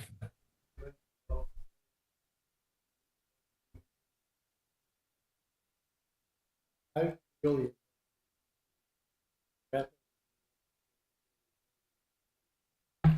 29th, but hey, cutting it close is our thing, I guess. Okay. Moving on to 01725, limiting short-term rentals per block face. Have we heard this before? No, I mean, we heard about short-term rentals? Yeah, I think. And dealing with the block face. Yes. This is 017. Alderman Huntley's Mhm. amendment. And are you our short-term rentals lady? Would you please introduce yourself? Hi, I'm Karen Kraus, short-term rental coordinator for the city here. Well, thank you and welcome. We've been waiting for you for a long time. You know that, right? Tell us what you think. First of all, tell us what you think about our short-term rental process. The process is great, but I'll tell you, everybody complains about trying to get the Maryland sales and use tax form from the comptroller's office. Other than that, it's pretty easy. Okay, and you're able to track all of the short-term rentals that exist in the city, or you're in the process of? We're in the process of, yes. Okay. Is that a doable? I mean, I know I think so. It's gonna take work. I mean, Yeah. should I give some Are we numbers? Yeah. Are we still using host compliance Yes, for our enforcement? yes. Because I'm hearing from constituents that that's not even capturing 50% Right. of the active short-term. That's what we're working on now, right? The numbers are like 560 short-term rentals any day of the week you can find here, but we only have like 283 in our system. So Sorry, can I ask you to clarify? My understanding is that host compliance sort of has two pieces to it. One piece we're no longer using, which is the actual registration piece. And the first part of it is the scanning of the environment piece. You know, which properties are potentially needing, you know, they're having short-term rentals and therefore potentially needing to be licensed. Are you saying that piece of the scanning of the environment is only finding about 50% of them, or are you talking about out of that universe we have about, you know, we have a shortfall in the licensing? So it is true that host compliance is doing the scanning. That's the function that the city relies on. They've scanned, and we rely on their scanning, and we believe their scanning is complete, and it's revealed roughly 560 short-term rentals citywide, far more than are actually licensed. We have 283 that are licensed. But since Karen began here, we've narrowed that down considerably, and so roughly 270, let's say, are operating without a license. 129 of those are already into the pathway to compliance. Karen is working with them to bring them into compliance, knowing that if they don't, then code enforcement will step in. But we're ensuring that they have a pathway to be compliant. 41 of those additional, unlicensed are actually people who've said, I didn't even know my unit or my house was on short-term rental. I don't want to do short-term rentals. Take me off the list. So our advice to them is remove yourself from the, the Airbnb and the other platforms. So we have, we've narrowed down the list considerably, and there are a few holdouts where enforcement will be necessary, and the enforcement provisions are set forth in city code already, so we know what to do. But we made the initial overture to those that were not licensed and asked them to come into compliance, and the bulk of them are well on their way to being compliant. Okay, that's good news. I think so, yeah, absolutely. Yeah. Sure. Okay, so tell me about this amendment that's being proposed. For some reason, I remember we had the discussion about single block face, and I thought that was already in the code, but obviously No. when we passed the short-term rental license or the legislation several years ago. We've had actually 3 tranches Do you of have a copy of that? short-term rental The legislation. bill they're going to be talking I about? think in the first one that you and I sponsored, Did I not? we were Did I? talking about limiting the number of units that could be on the block face, and we had Mr. Ledoux testifying that that was a violation of the Constitution. I think Article 5. And so we didn't do it, limiting it to the number on the block face.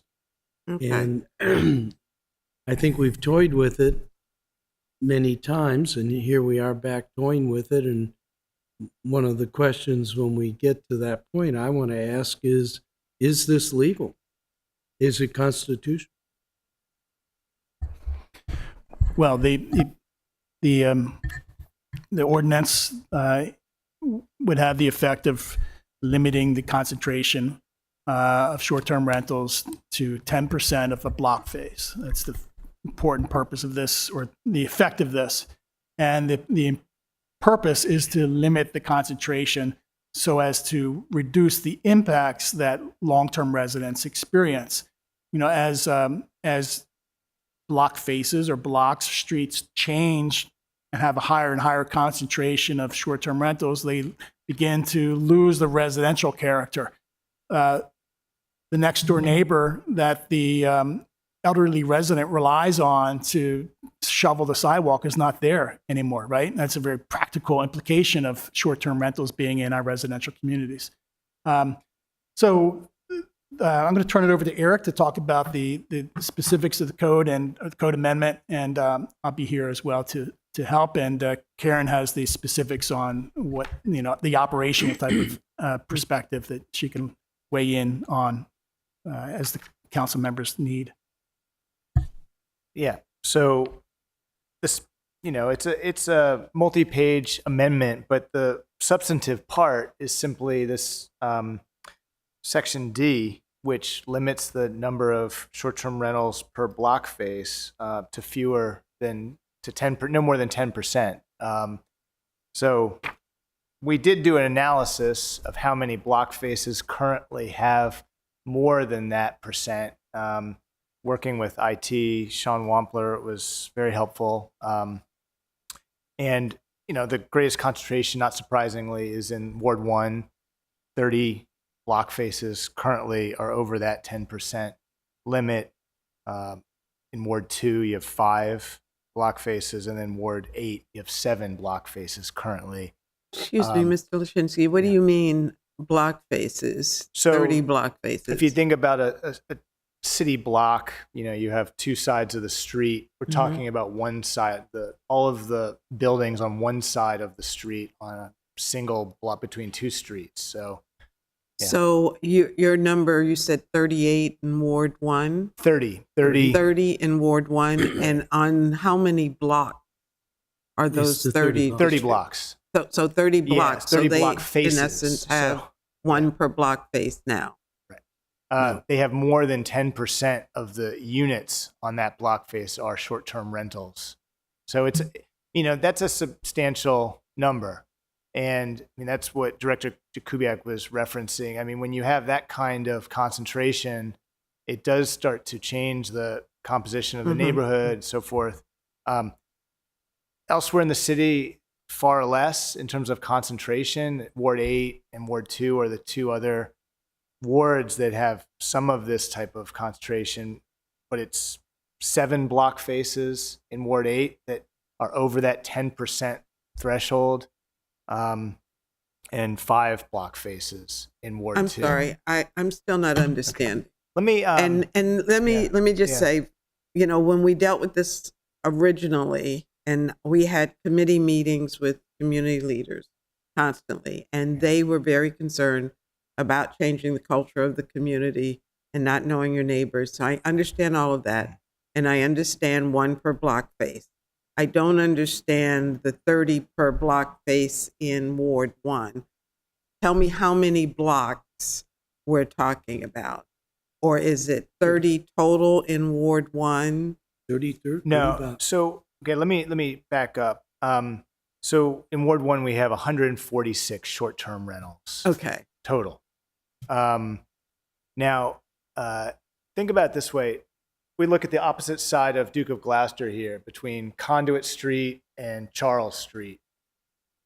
That would be 1 block face. Okay. And got so we're that. saying that if you count the number of block faces that have more than 10% of the total number of buildings are short-term rented, you have 30 of those block faces throughout Ward 1 Okay. that are over that. So you could have 30, say you have 20 units total on that block face, 20 housing units.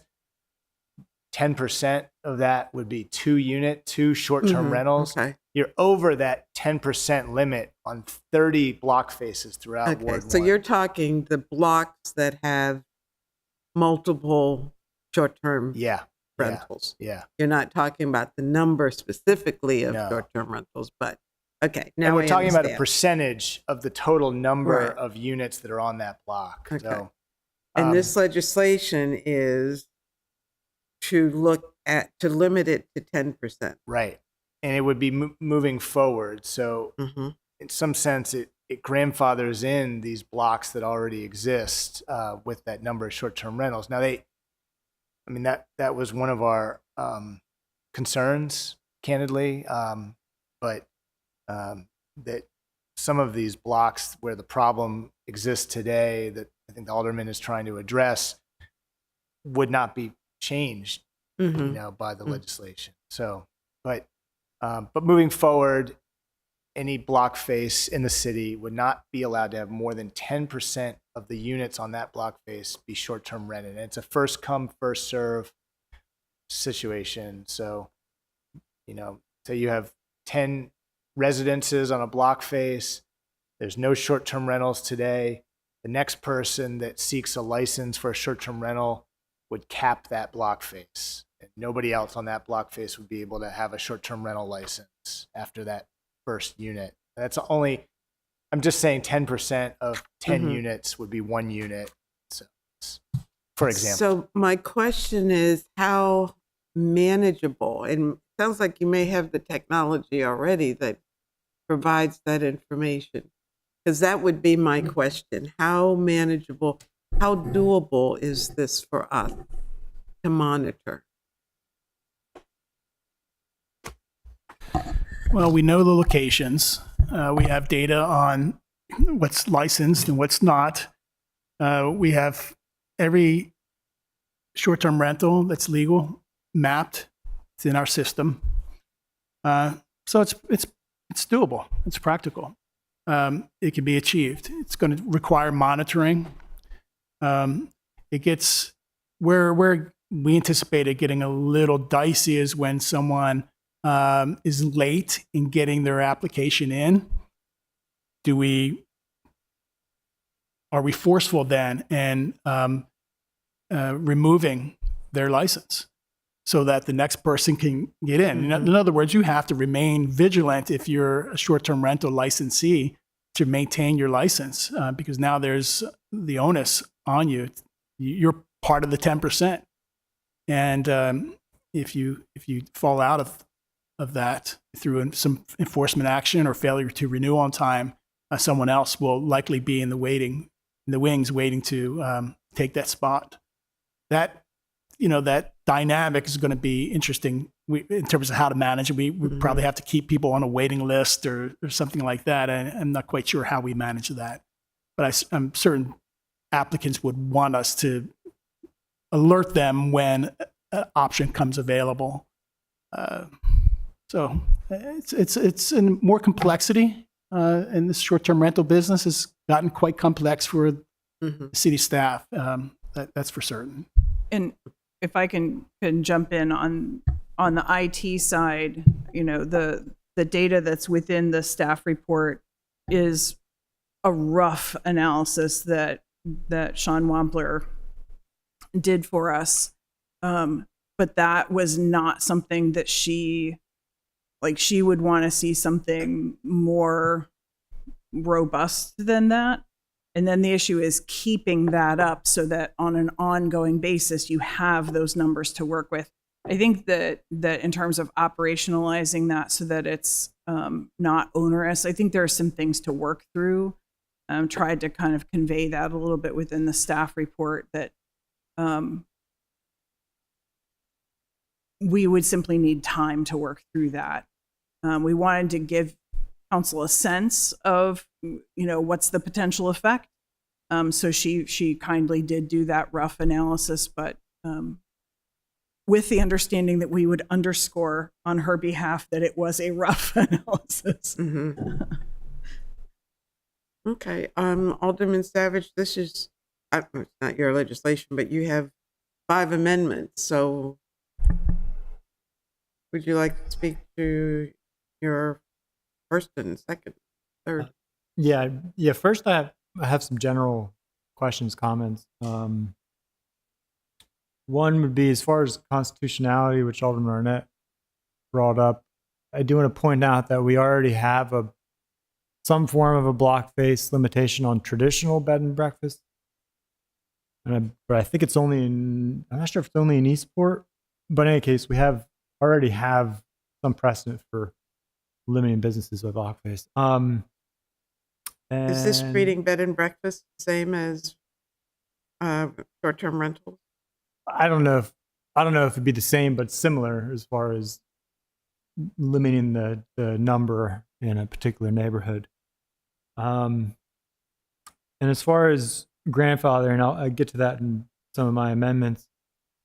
But as far as I have 2 questions, and I think I understand now. And looking at the staff report, it's quite a bit of block faces that are currently above 10%. I'd kind of like to dig into that if staff or our GIS department have the ability to do that. If you do the data by address, our GIS department should be able to because what I'd like to see is either a map or a chart, maybe color coded or something that indicates the current percentage of short-term rentals in some of these blocks. Like, is it 20%, 40%, 60% on some, just to get an idea of where I think I had known in my head where some of the problem areas are, but what I'm also trying to get my head around is what does that 10% mean? On some blocks, does that mean 1, 2, 3 short-term rentals? Does it mean 5? Because I think we may want to give some attention to, is 10% too high? Is it too low? Do we want to go with 20? I'm just thinking out loud, but I can't really make that decision unless I see some of the actual numbers for some of the blocks. I do see the totals per ward. So is that something I think you might be able to explore with the GIS department? I'll certainly connect with Sean about whether we can. Okay, thank you. And as far as as far as my amendments, Madam Chair, do you want me to start with the Please. First Amendment? So Amendment 1 is something I worked with the planning department on the new definition for block face. I believe this is the one we sat down to chat about a little bit. I thought I did with you. Yeah, this is a while ago. So this is the definition that's been added. It's been a busy So- summer. I'm sorry. The definition is we were seeking, because as written in the legislation, it's it takes in consideration your typical block, but there are some communities, like for example my own, we don't have traditional blocks.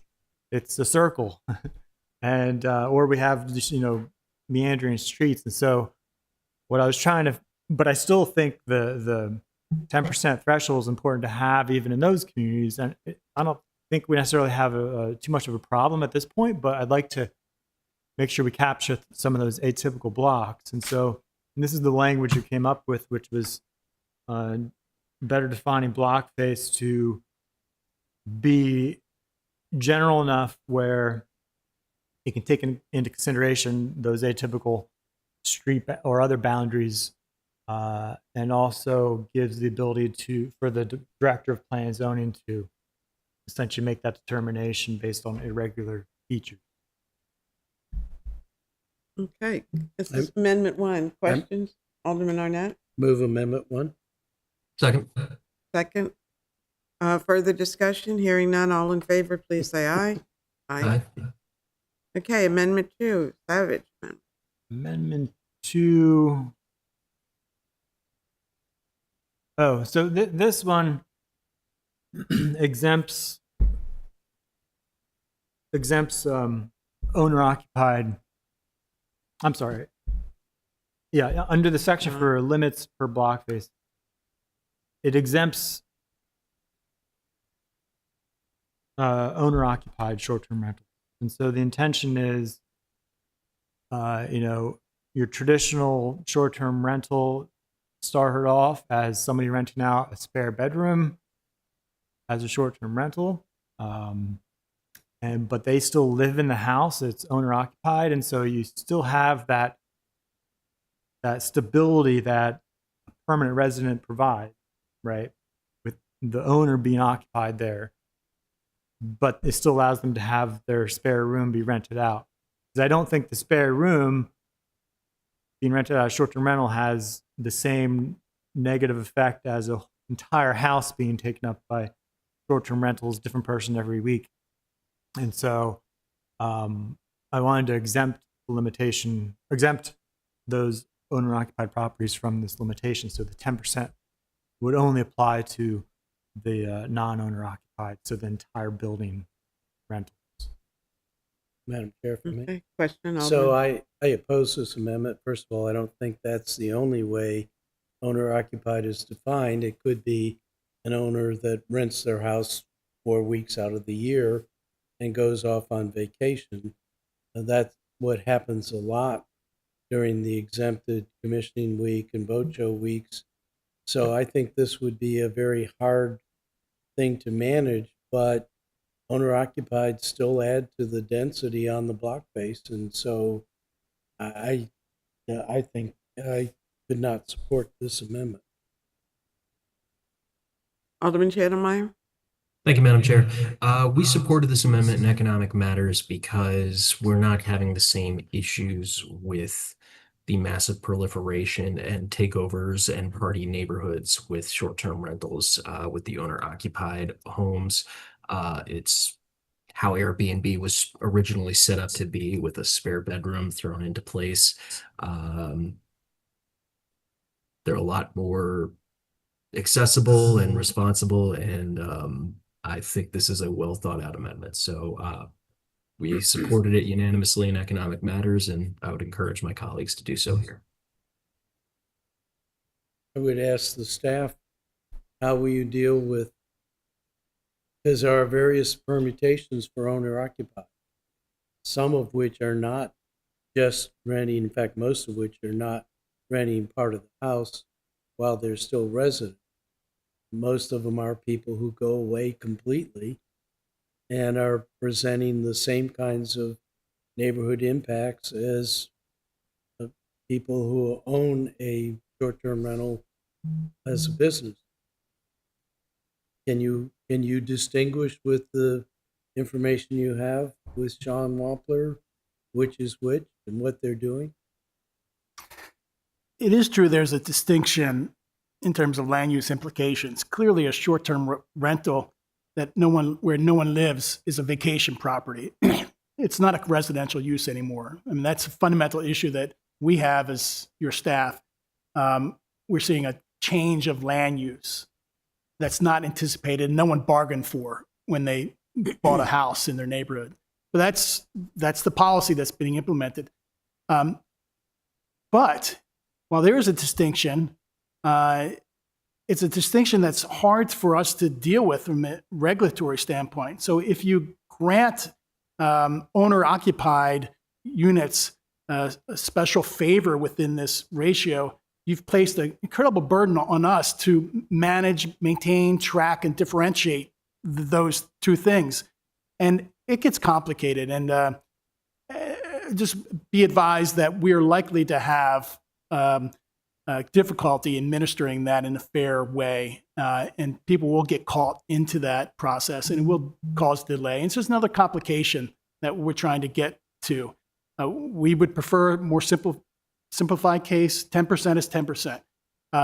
A unit that's owner occupied has the same adverse impacts potentially in terms of parking and noise. Now, we presume the owner being present will help that, but you still have adverse impacts that contribute to in the same way that a regular unit would. The way to mitigate that would be to limit further the number of days of rental, or to come up with some kind of way of mitigating the impact. Maybe a fewer number of people can rent in an owner-occupied versus the other. But you can see this just gets really complicated practically to administer a law that's sliced and diced that way. Madam Chair, I move that rules recommend unfavorably for Savage Amendment. Would you hold for 1 minute? I so we would. can- I certainly would.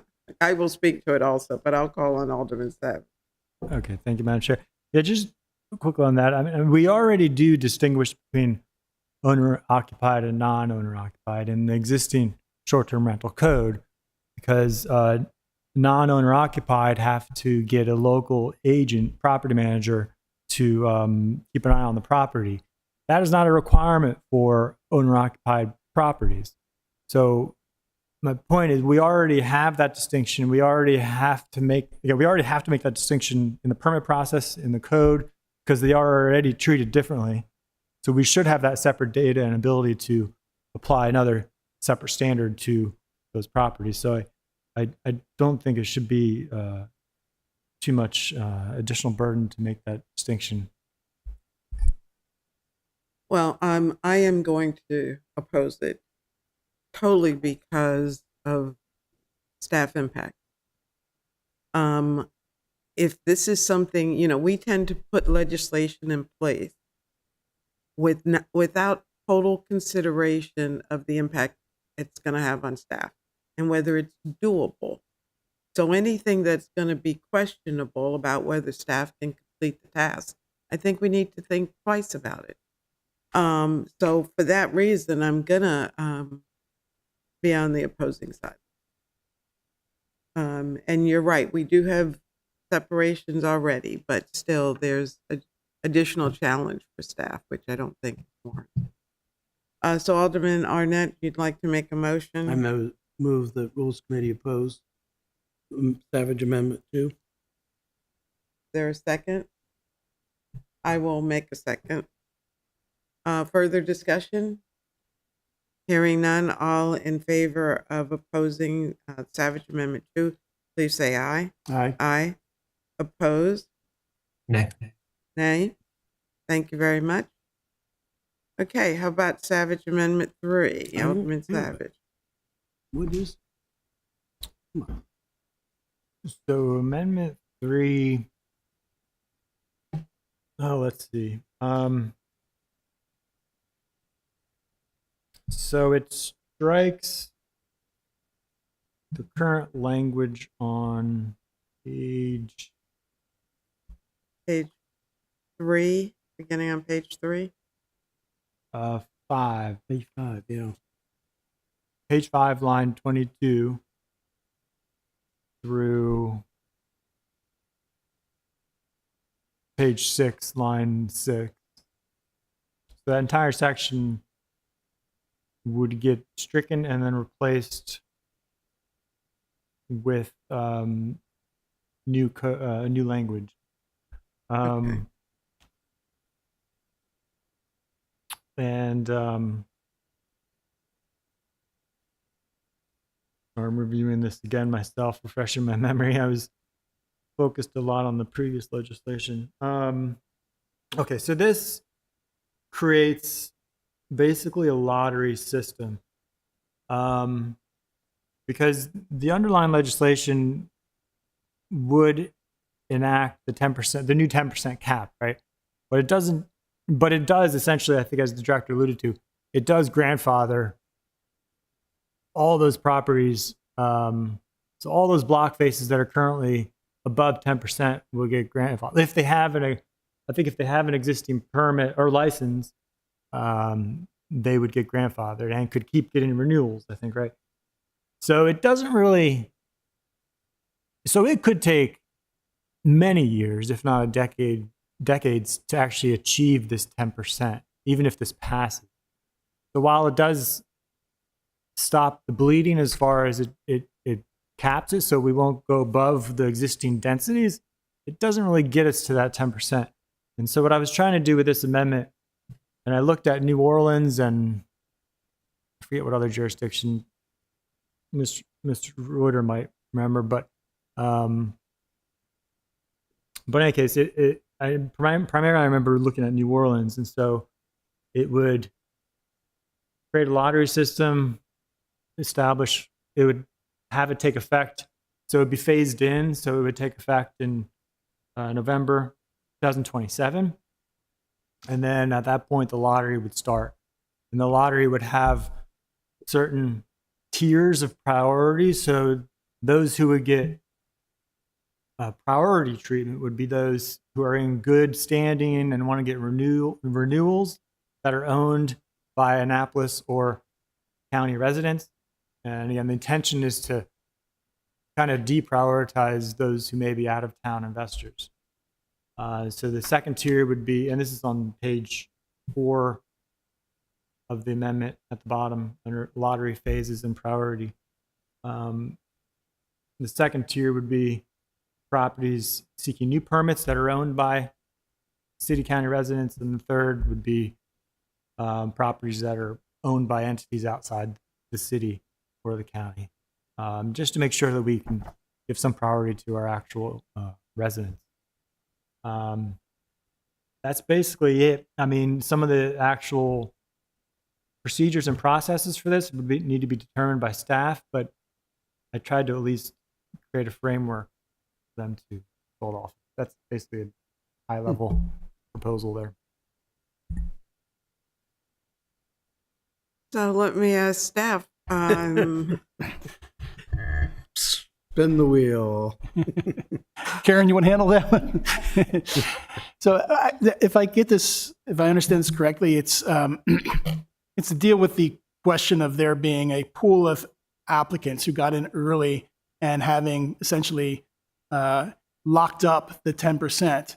This allows for others on that block face to enter into a world of short-term rentals, not being blocked out by virtue of the fact of coming late to the game.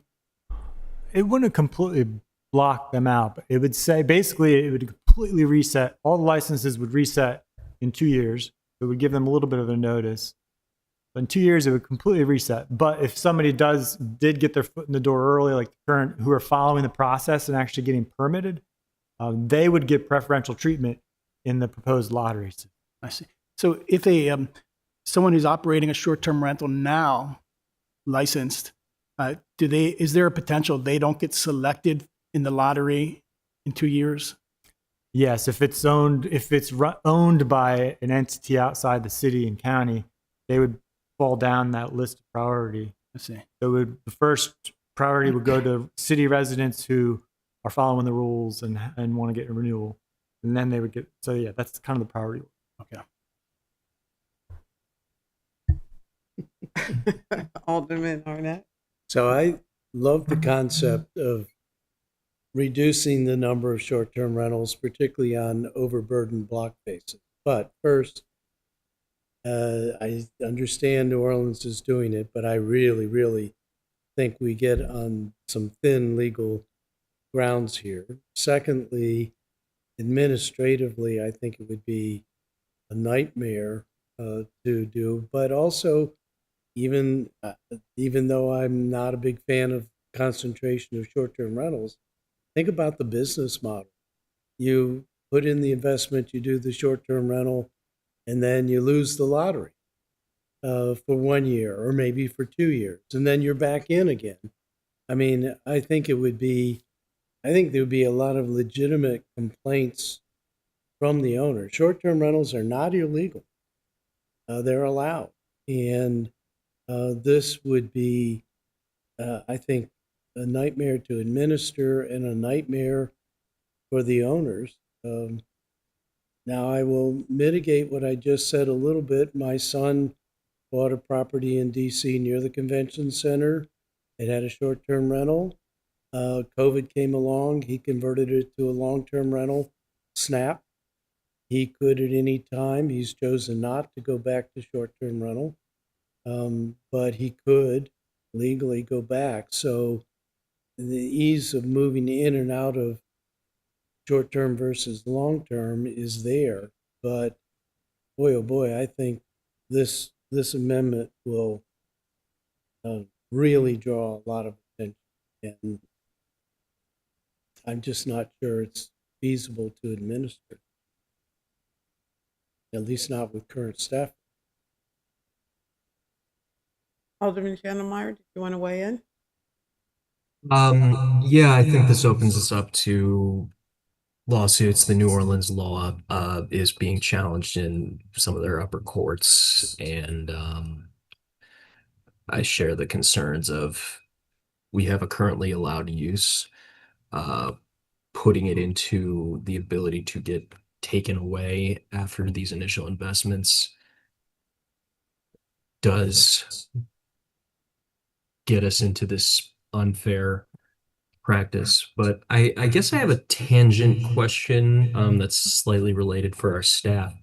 Under our current model, we just had the report where there was like 50% of the STRs here were unlicensed. Would they be eligible to get a license under our current code? And under this, like, Yes, those that are unlicensed now can become licensed under Okay. current code. I'm presuming they meet the requirements. Sure. even after they've been operating. I don't know. I'm just trying to puzzle something out on loud because I feel like if they've been operating illegally without our licensure, we shouldn't just let them suddenly operate legally. But I think I'm going in a different direction. I apologize. That's no further questions, Madam Chair. Thank you. This makes me uncomfortable, the lottery idea. I suspect, and I have a few friends that have short-term rentals, and they go out of their way to make their homes comfortable and attractive and desirable. And then all of a sudden they're in the lottery and they're out for a year or two. I'm not sure how that works well with the business model that we've created in the city for increasing these units. So I would not. Alderman? Thank you, Madam Chair. As far as the legal question, my understanding is that New Orleans passed this. It was challenged. My understanding is it survived the first challenge, but I think it is getting appealed to the next higher level. last I heard. So again, the courts did rule initially that this is a legal thing to do. We'll see how the rest of the courts rule on it. But again, without a lottery of this case, this legislation is mostly, it may be called 10%, but it's mostly a moratorium. It's a moratorium on new permits, right? Because, well, at least for those blocks that have greater than 10% density, it's a moratorium. It is not going to get us down to that actual 10%. So I think the name of it is a little misleading. If people think we're actually going to get there anytime soon, because without a lottery, we're not going to get there again for a decade or more. It's just because it's only going to go down through natural. I don't know if attrition would be the right word, I guess, but natural transfer of properties over time.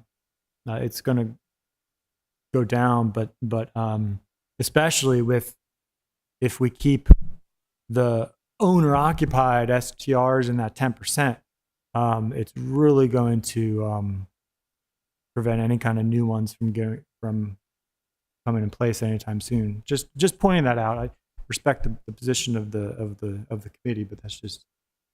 Well, I Right. remember in previous discussion that there was a lot of concern about realtors advertising their properties in the city, and the concern about what those transient units would do to the community character.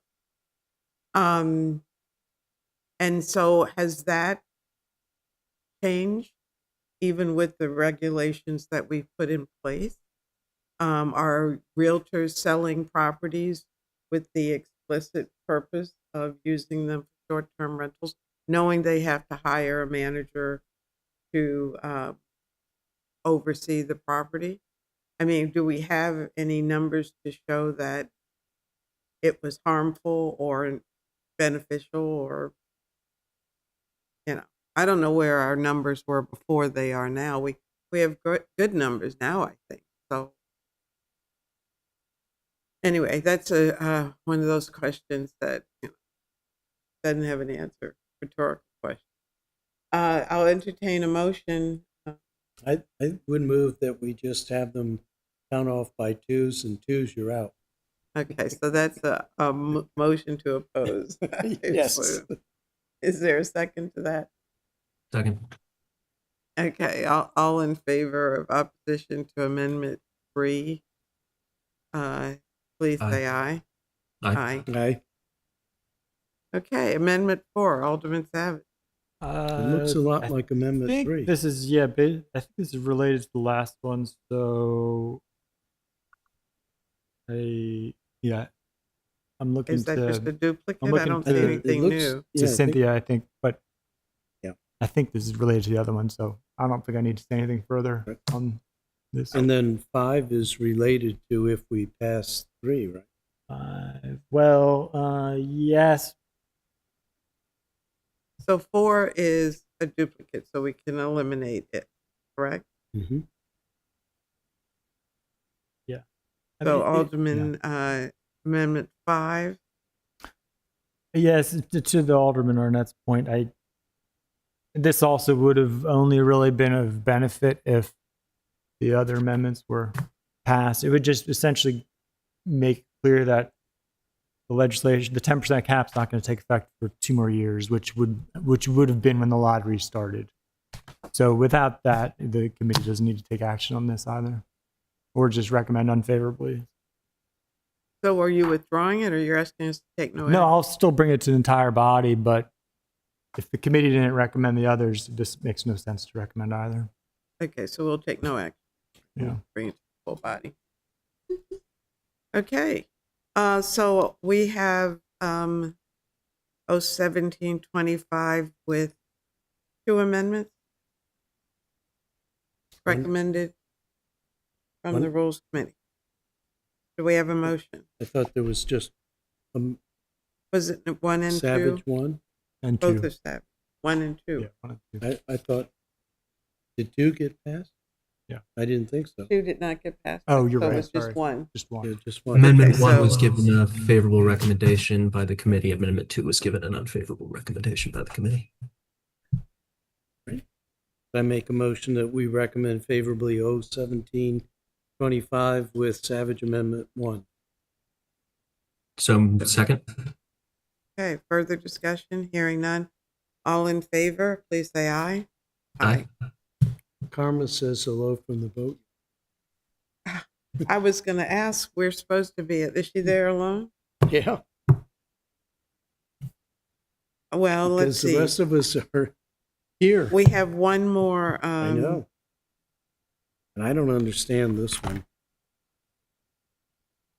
2425. 02425 election report deadline. Okay, I asked that Ms. Leahy, Chair of the Board of Elections, be with us to share with us the impact of this legislation. Ms. Leahy, welcome. Thank you. Can you hear me? Yes. Yes, we can hear you. So tell us what you think. Well, the Board of Supervisors of Elections reviewed this ordinance. Thank you to the planning staff. I'm Yeah. sorry. Appreciate it. Oh, Sorry, Ms. Leahy. Reviewed this and want to just first emphasize that this would not affect the upcoming election in 2025. This is for a future elections. In looking at the addition of two additional campaign fund reports, the board recommended that the first one, no later than the 26th Tuesday preceding any primary election, be eliminated or not added. The reasoning being that it doesn't, that early in the election season, we really don't see that many new candidates. It's very early. There's usually not a lot to report with new candidates. And it also increases the number of reports that incumbents will need to file, which is actually a greater number than usually the new candidates. The ordinance cuts the Tuesday preceding the general election, and the board felt that that was not as important a report as the one that's 4 weeks before the general election. The feeling that we wanted to make sure that there was transparency with the reporting of campaign funds so that the voters can, use that to make their decision. And that the Tuesday before the election was 1 week as opposed to 4 weeks, which gave them a little bit better sense of what might be coming up. So that's what led to us saying to change number 5, which is line 11, rather than no later than the Tuesday immediately preceding any general election, that it would be the 4th Tuesday. Okay, I'm not clear, I don't think, on the legislation adds 2 new reporting. Correct. Right, and that's what I have. yeah. It And adds- you're opposing Okay. both of those additions? Or only the first? We're not opposing, we are recommending that the first one, which is no later than the 26th Tuesday preceding any election, not be included in this legislation. Okay, so you oppose number one, okay. And the second one is the 13th Tuesday preceding a primary. And that was fine. That's an additional report Okay, than what we have currently. thank you. Those are the only changes that I'm seeing, Well, there's other than reorganizing the, 3 changes. If you look at number 5, which is line 11, it currently says no later than the Tuesday immediately preceding any general election, which is current. What this ordinance does is it takes away the one that's 4 Tuesdays preceding the general election. And the board felt that if you were going to eliminate a campaign fund report, they would prefer to see a report 4 weeks before the election as opposed to a week before the election.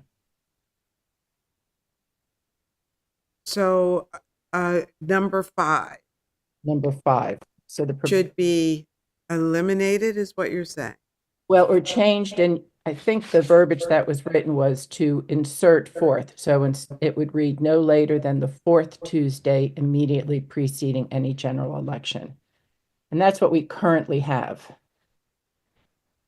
Okay, so no reason to change that.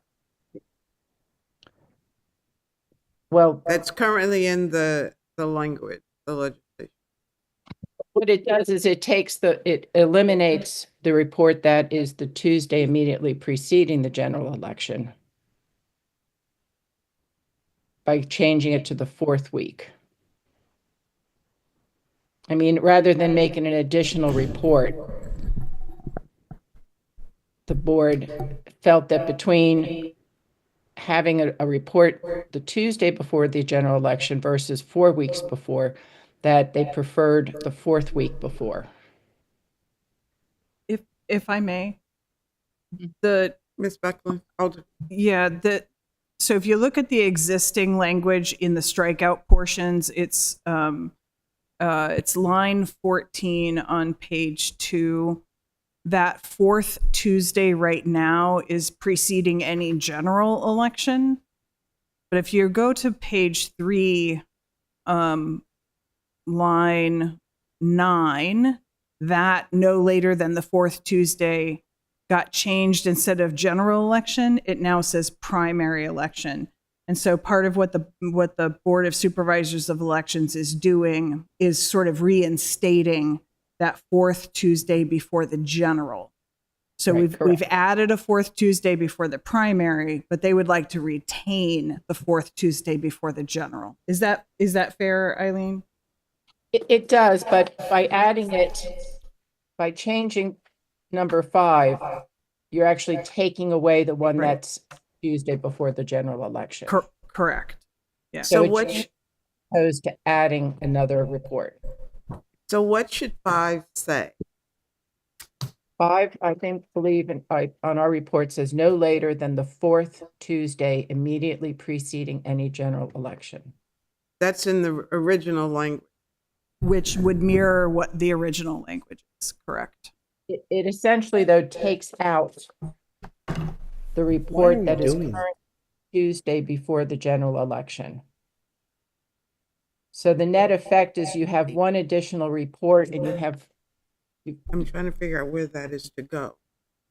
Did the Board of Elections ask for this legislation? no. So I'm questioning, why are we doing this at all? It just, there's no reason in any of the legislation documents why we're adding a date or moving things around. I personally think there's too many reporting dates. Anyway, it's hard to get treasurers, and it puts a real burden on volunteer treasurers to do it. But I don't see any reason why we should make change in the current code, period. I personally oppose this order. Alderman Savage, you've had your hand up. Thank you, Madam Chair. I'm not on the committee, so welcome to disregard. But I share the sentiment of Alderman Arnett. I don't understand. We're already proposing a change with ranked choice voting, which personally I think is important and needed. But as far as these changes, I don't know why they can't just wait until the next cycle to because we usually, I believe, get recommendations from the board to to change our election code after the elections anyway. So we could just group this into that. I'm just wary of doing too many changes right now to the code because there's already some confusion with the ranked choice changes. So let's not pile on. Thank you. Alderman Schnellmeyer? Thank you, Madam Do you wanna Chair. weigh- Thank you, Madam Chair. I share my colleagues' lack of appreciation for this legislation. I don't get the point. I, I frankly think it's a little bit too close to this current election, even if it will be not relevant to this current one. More than happy for the next council to take a look at filing deadlines and reporting deadlines, etc. I think transparency, etc., is good, but this is just sort of.